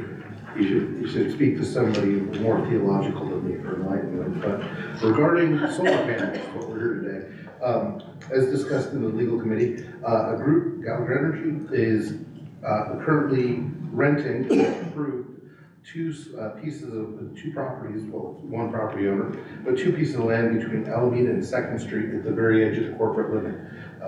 Page 398 of your packet has the location. This group is asking for an industrial revenue bond, which is a form of tax abatement. In exchange, they will be paying something in lieu of tax. If you go to page 399, you can see that the current payment, tax payment, is $1,098.76 per annum. The proposed pilot that they would be paying is $7,883.20 for the first year, decreasing to $2,239.77 thereafter. So unlike many pilots when you're dealing with industrial revenue bonds, this one actually is increasing the property tax that would be paid. And it is only a 15-year term. The project is part of the community development, solar development, so it's a special thing under the state law. When it comes to the pilot, half would go to the schools and half would go to the city. In any case, management's position is that we're rather skeptical of IRBs generally because they're just tax breaks for companies, but in this instance, even though we're not going to be making money head over foot, this land has been vacant for decades, and this seems to be some type of use that will increase economic value of the property. Is that all? That's it. Are there any questions of Manager Ike? Now, I believe the way this works, any private citizen can sign up for this and receive a portion of the benefits of this. They just have to pay one check to the utility and one check to the solar, or That's correct. make two payments on the amount of electricity they use. So it's allowing, there's another one of these programs, I think, north of town and maybe one south of town as well, maybe on. This will be the second one. Just two, okay. The other one is north of town, and anybody can participate. You don't necessarily have to live with one of these in this group, I don't believe, to participate. So, any further comments? Okay, then we have on item 27, resolution 26-16 on a motion by Councilor Cabinet, second by Councilor Moore for the adoption of resolution 26-16 relating to industrial revenue bonds. Would you like a voice vote, or would you like to have a roll call? On industrial revenue bonds? Roll call. Roll call, yeah. And if the clerk would call the roll. Councilor Hildenbrand? Aye. Councilor Halverson? Yes. Councilor Oropesa? Yes. Councilor Gauss? Yes. Councilor Moore? Yes. Councilor Johnson? Yes. Councilor Cavan? Yes. Councilor Arnold? Yes. Councilor Corn? Yes. Councilor Marujo? Yes. Wow, by a vote, 10 in the affirmative, none in the negative, which means we break the 10-run rule. Item 27, resolution 26-16 is duly passed the council. So next we have item ordinance. You didn't get the vote. 10 in the affirmative and none in the negative. No, it has to be 5 to 5 for it, but it says 6 majority members is the majority members of the governing body. So, Don't encourage it. You're always complaining you don't get the vote. Do you want us to go 5-5 on something so you can? it's all right. All right. Yeah, we can do that. Now, let's wait, we've already got the 10-run rule, we're already ready to go home early. So if we just finish this up, we've got two things in the councilor comments only for information, and then we have city manager reports, so we'll go real quick. Item 28, ordinance 26-04, authorizing to advertise for public hearing on a proposed ordinance 26-04, an ordinance amending the City of Council Purchasing Procedures Act. On Counselor Cavan. Thank you, Mr. Mayor. On agenda item 28, I move to authorize to advertise for a public hearing on proposed ordinance 26-04, an ordinance amending the city of Roswell purchasing procedures, and I'll add back, and I'm almost out of Diet Coke, so let's get over it. Second. Now, second by Council Lady Arnold. Okay. Sharma, are you? I'm just standing for questions in regards to the purchasing. Counselor, Mr. Item, Mr. Mayor, what's being handed out, Councilor Gass pointed out earlier tonight that a part of the ordinance had been cut out, subparagraph D. So you're just getting the full version that legal had approved. And then, friendly reminder, this is just to advertise. This is not an actual vote on the measure. Okay, so you say an item D is there or is not there? It's in your draft. In what was handed out, item D, which is the reporting requirement, so. And also item E was incomplete on the original.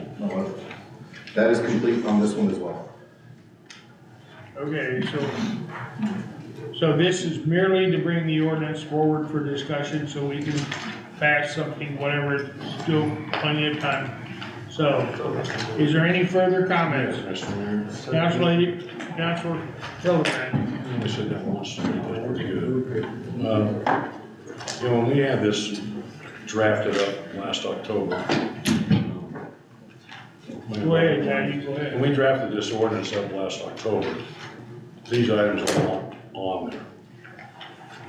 And they came, we were gonna vote on this last council meeting. City manager had asked for a recess on that to bring it forward. And somehow our city internal auditors got involved. I don't know how that happened. I just don't know how that happened because I don't see that in your scope of what you're supposed to be doing. And it bothers me somewhat that I don't know where that was in your scope I know part of your scope is to create efficiencies in these things.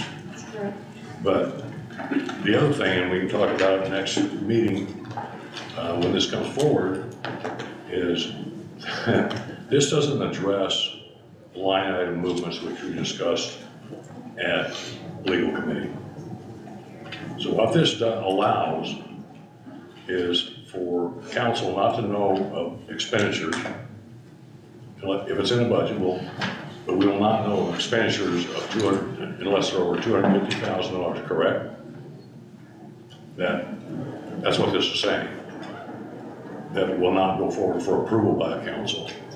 But it doesn't address the fact that if line items are moved from one line item to the next line item, that would create budget authority that the council would never know.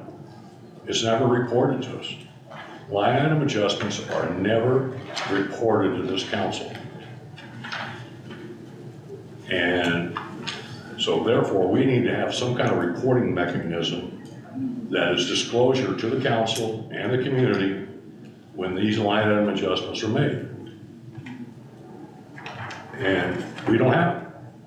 And this does not address it. And I asked for that to happen at legal committee, and it didn't go anywhere. I was the only dissenting vote. And I will be the dissenting vote today, and I'll be the dissenting vote next month. Because it doesn't address everything that needs to be addressed in this spending authority. So, thank you, Mr. Mayor. Thank you. Mr. Item, well. I didn't ask any questions. Oh, okay. Councilor Corn, you'll get a chance. Yes, just to clarify something, yeah, so that what was discussed at Finance Committee was placing the line item budget language in the budget, which is traditional for other municipalities. So what you will see tomorrow is a description of what a line item is, what a budget adjustment is within the line items, and the restrictions therein, subject to your approval with the budget resolution.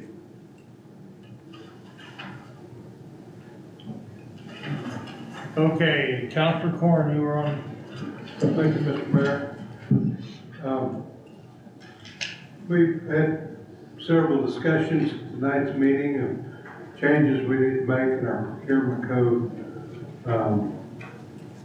I'm not in favor of this. This is not the way I would propose this kind of change. All I see this as is give the city manager more authority over the dollar amounts without any reporting. As Councilman Hildebrand pointed out to the city council, to the governing body. And I think that we need to, instead of piecemeal our purchasing procedure, I think we need to tackle the whole thing. Get it all done. Use some of the guidance that's in the special audit. Use some of the expertise for a internal auditor and get this thing put together, get it put together right instead of piecemeal it like we're seeing. And, you know, we've been through years of deficit spending in this city, not as bad as it was when we got here. But I can't tell everybody it can't be changed overnight. It's a whole process. And so I'm not in favor of the way we're doing it. I'm certainly not in favor of the dollar amounts that are listed here. So I'm going to join my colleague and vote no on this item because I think there's a whole lot more work that needs to be done. You brought some things to our attention, thank you. And I think we need to sit down and work collectively to come up with a procurement policy that covers soup to nuts. And one section at a time, just not gonna get us there quickly. We need to get there, in my opinion. Thank you, Mr. Thank you. Are there further comments? Councilor Oppressive. Thank you, Mr. Mayor. I'm a little confused. Because this is just for a reading. And if it's just for a reading, does it have to be the way it's written right now? Or can there be changes when the reading occurs? So the concerns that some of the councilors have can be addressed at the next meeting, even if this one passes and then it is different than what it is at that point in time. Is that correct? Absolutely. Okay, thank you. Thank you. Councilor Gas, and then Councilor Moore. So why did you bring this forward? What happened that you brought this forward? I didn't get an answer. I think you were asking that again. Thank you. You. Mr. Mayor, may I respond to the question? Yes, the question was for you. Yeah. I'm sorry. I'm just trying to do the Okay, go proper ahead. checks. Excuse me. So, how it all started is that I had been doing testing on the procurement, and as such, you know, I had discovered the findings that I presented this evening. But also, as I was doing my testing, I noted that it takes approximately sometimes 90 days to 120 days, sometimes 4 months, to get a contract through from the beginning all the way to the city council. And it goes through various committees beforehand, such as the infrastructure committee, or the finance committee, or the legal committee. And then by the time it gets to the city council, sometimes you guys put it on the consent agenda and pass it through. And so through my prior experience, in my previous job, 500,000 was the threshold to take items to contracts to the Board of Regents.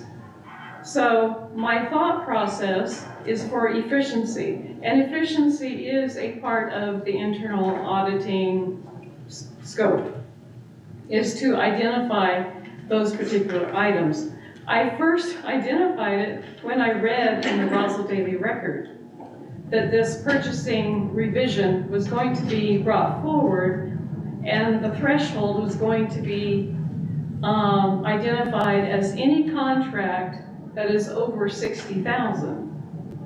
And being a CFO at NMMI, I can understand how difficult that would be to bring every single contract through this entire process all the way to the governing board. And to me, it was somewhat inefficient. And the other key thing that in the proposed language is that I said if it's not budgeted, then yes, it definitely does need to be brought forward because of the appropriation authority. So that is how it came. And then I said, oh my goodness, 60,000. That is going to be such a hardship on management to be, and the departments, and very frustrating to get things through the process. And as you may know, sometimes a quote comes forward from the vendor, and the quote says, this quote is good for 30 days. And then what happens, going through this entire process seems, your typical governmental inefficient procedure.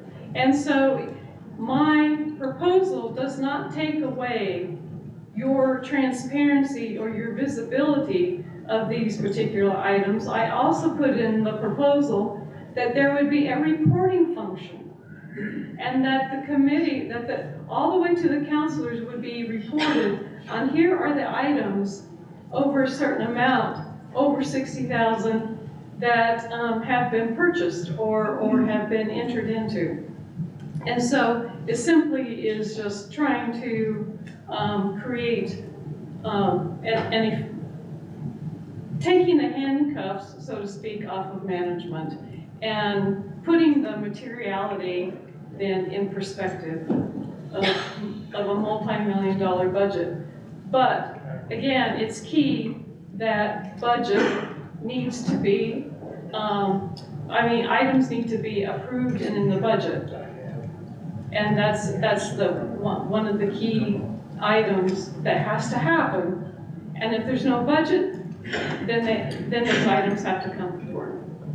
That's how, in a long worded way, apologize, how it came about.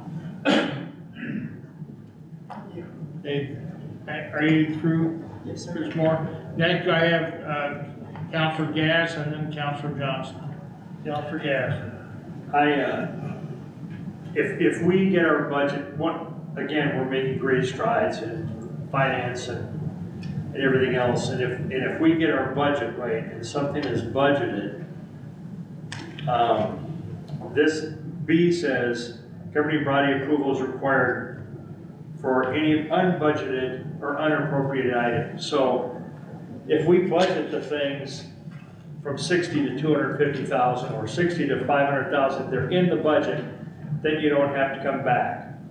So I'm okay with that. I would like to have the line item issue addressed. In the audit committee meeting, I gave you my reservations about, the deal, but we are making strides, and I understand that if it's not in the budget and it's 60,000 or more, we still have to come before the finance committee or city council at least to do that. If we could, I would suggest we have something that's more clear about the line item changing more than 60,000. It would have to go there too, to help clarify that. Just because you know, we were way back here and we're moving here, but we might not be there, but it would help resolve some of the situations that you're talking about. I understand we're trying to make it easier to get forward, so, but anyway, I just would make that suggestion that we clarify that a little bit more and that would help. And then, may I continue? So, I have been thinking about the budget adjustment question.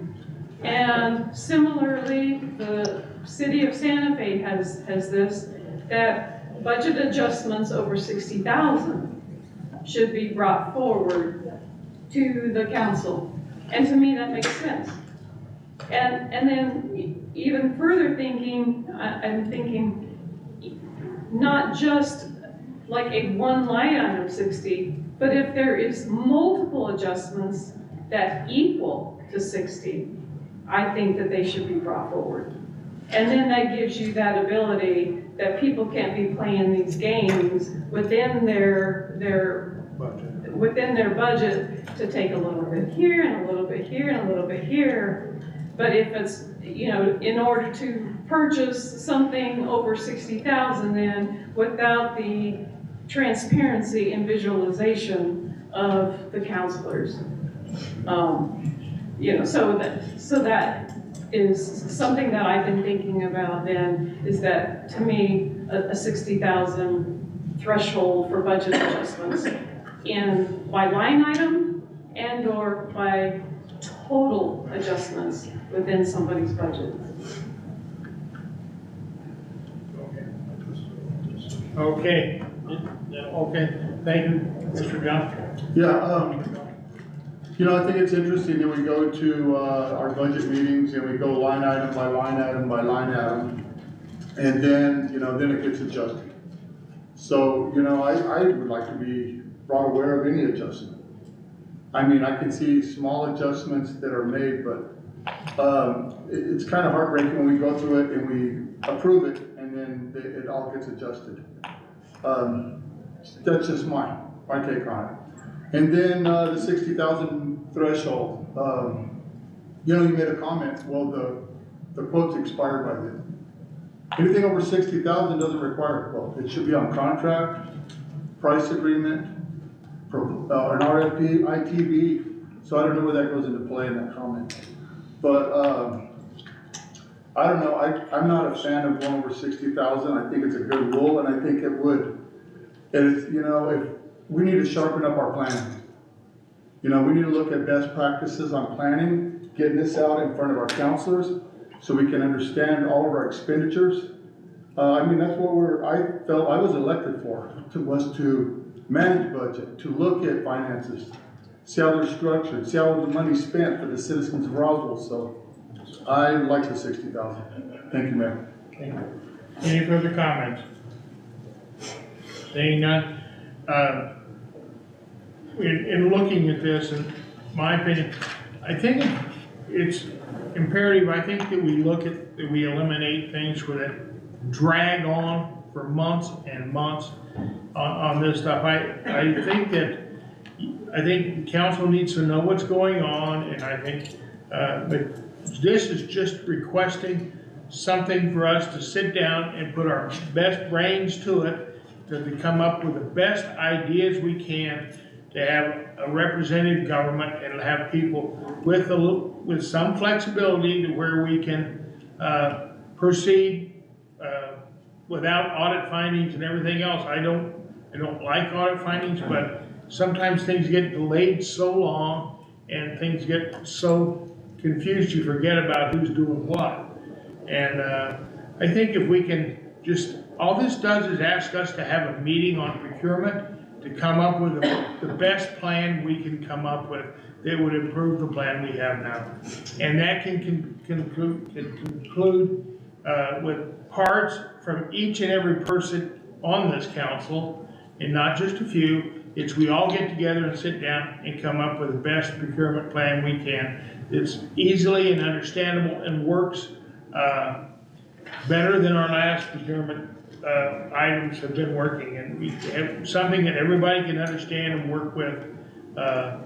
you know, for the executive branch of our government, and then for us as the legislative branch or whatever, financial branch, whatever you wanna call it, we can just come up with a good workable plan that's simple and people understand how to use it.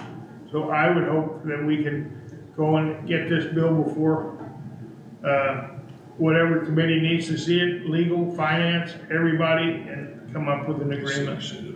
So. You're saying send it back now? Well, I'm just saying that we can pass this and all it does is get us together to a point to bring up the best bill we have. And put all the ideas together from everybody and come up with the best thing we have. Mr. City Manager, you want to address that? Yeah, so Mr. Well, I mean, I guess it's. If we pass this, we're gonna hear it next month. Right, pass it, we're gonna hear it next month in public hearing. But you won't have time to work on it prior to. It is what it is, correct? Well, no, it can always be amended in the public hearing. Yeah. Right, but that's not what the mayor's saying. Right, The well, mayor I'll said, do a let's public do it. hearing and work on it. I mean, Is that everybody what you're has their saying? motion, Okay, yeah. that's not what I heard you say. I heard you say, let's get this, send it back and get it taken care of, but if that's. If we get it back to committee, I don't know that we can demand that the committee come back and have it, it might take 2 or 3 months to put something together. I mean, to me, that's possible, whatever goes in there. The committee you have to get the votes to get it out of committee, so. I'm fine, I was interpreting what you were saying was send it back, and we've already sent it back once, so.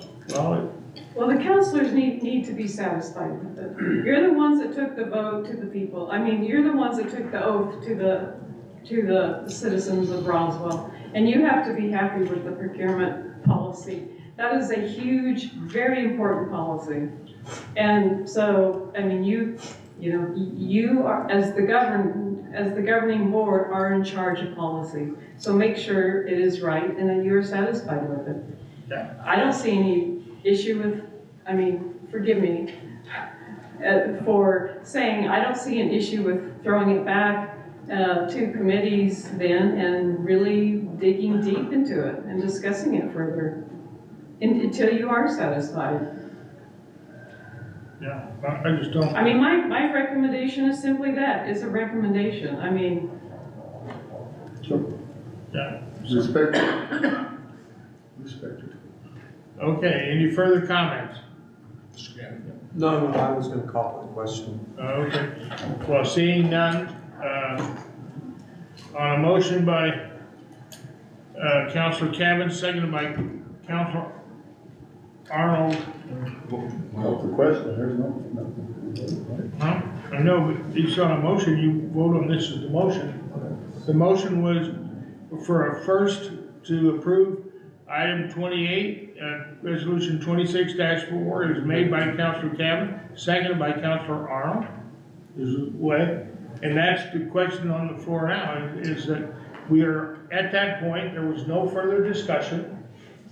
And so we would go forth and vote this matter, this proposed ordinance. We would vote in favor of it, it passes and goes on to committee. Goes to public hearing. The public hearing, yeah. Next month. Well, Goes to public hearing next month. yeah, and we go to public hearing, and we can make all the changes there, the committees can get together and come up with ideas, whatever. Now, so we have a motion by Councilor Cavan, second by Councilor Arnold, for item 28, ordinance 26-04, have a public hearing on proposed ordinance 26-04. An ordinance amending the City of Roswell's Purchasing Procedures Act. If the clerk would call the roll. Councilor Hildebrand. No. Councilor Halverson. Yes. Councilor Oropesa. Yes. Councilor Gass. No. Councilor Moore. Yes. Councilor Johnson. Nope. Councilor Cavan. Yes. Councilor Arnold. Yes. Councilor Corn. No. Councilor Marujo.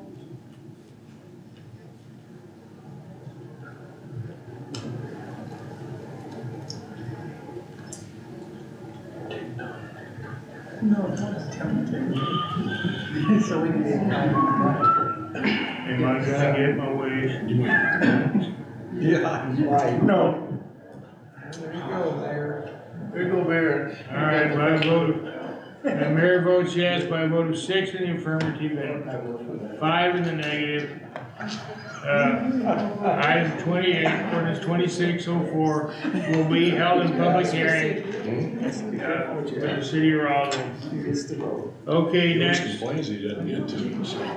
Golly, you guys have never given me that kind No, we've done it once. of support. We have one other time, that's probably the second time I've ever done that. But you know, you always get to vote with the winning side. I know. I'm gifted. Councilor comments for information only. You know, I would think that something is happening, and I think we have a counselor that might like to tell the council about an upcoming event that might happen sometime in the very near future. And I don't know if Councilor Cavan wants to tell anybody of any of the events that might be coming up that might in the future. That is really a wonderful event for one of the departments in our city. Councilor Cavan, would you like to say anything? Well, thank you, Mr. Mayor. Just for everybody that, my son is finally back on U.S. soil from Somalia, where he's been for over the last 9 months. And he's probably gonna have to spend another 10 days, 2 weeks at Fort Bliss before he gets released. But he's chomping at the bit to get back to go back to work with his guys at the Roswell Police Department. And he's really, really excited to get back here and excited. I mean, he loves Chief Bateman, but I know he really loves our new chief, Aldana. So he's excited to come back, and we're excited that he is back in America. And it's going to be a great event to have him back. And I know his wife and son will be happy to have him back. Thank you, Mr. Mayor. Would you let us know when he flies in? We could be out there. Well, I'll find out when we drive him in, because I'll probably pick him up at Fort Bliss to drive him home, so. But I will let everybody know when that day's coming. Thank you. Thank you, Mr. Mayor. Thank you. Okay. Any further comments from any councilors? Okay, city manager. Oh, excuse me, Councilor Corn. Chairman of Finance, Yes, sir. what's your plan on ratifying all these plans that we've been working Well, on? we're supposed to be getting them with the budget, so we'll schedule a workshop or something as soon as we get that information. I'm not gonna let you sleep till I get it done.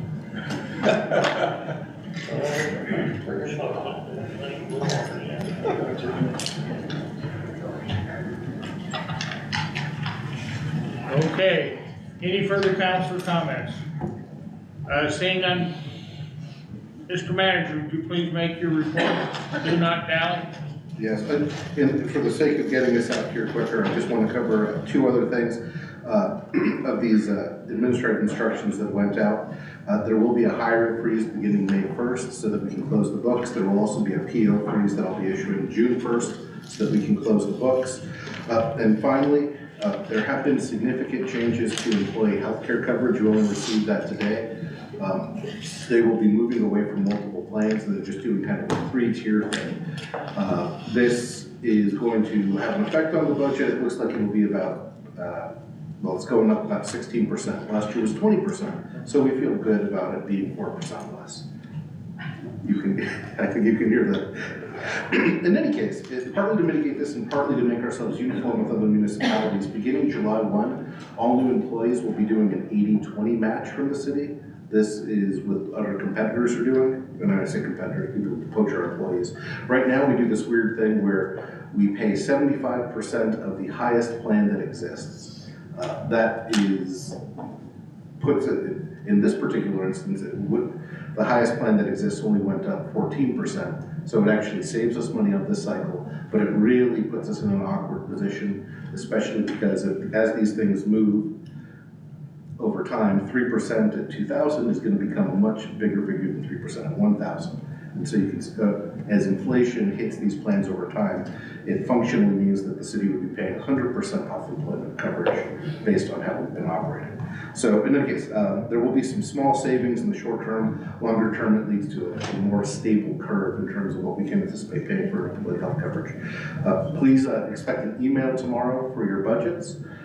Tony, can I still say we're balanced? Yes. We're balanced. Madam Question. Yes, Councilor Johnson. So you mentioned, June 1st would be, you'll halt spending June 1st? Yeah, no new POs, but No new POs. Yeah, we'll allow existing PO, it's good construction time, so we're definitely not gonna just stop work, but no new work starting June 1. And we're instructing everybody to start closing out now. Closing POs or encumbering them to get set for no spending in June? Yep. Well, I wasn't gonna give them that clue, Councilor. Oh. Thinking like a government employee, aren't we? I think so. Okay, is there anything else coming before the council? Thank you all very much. Thank you.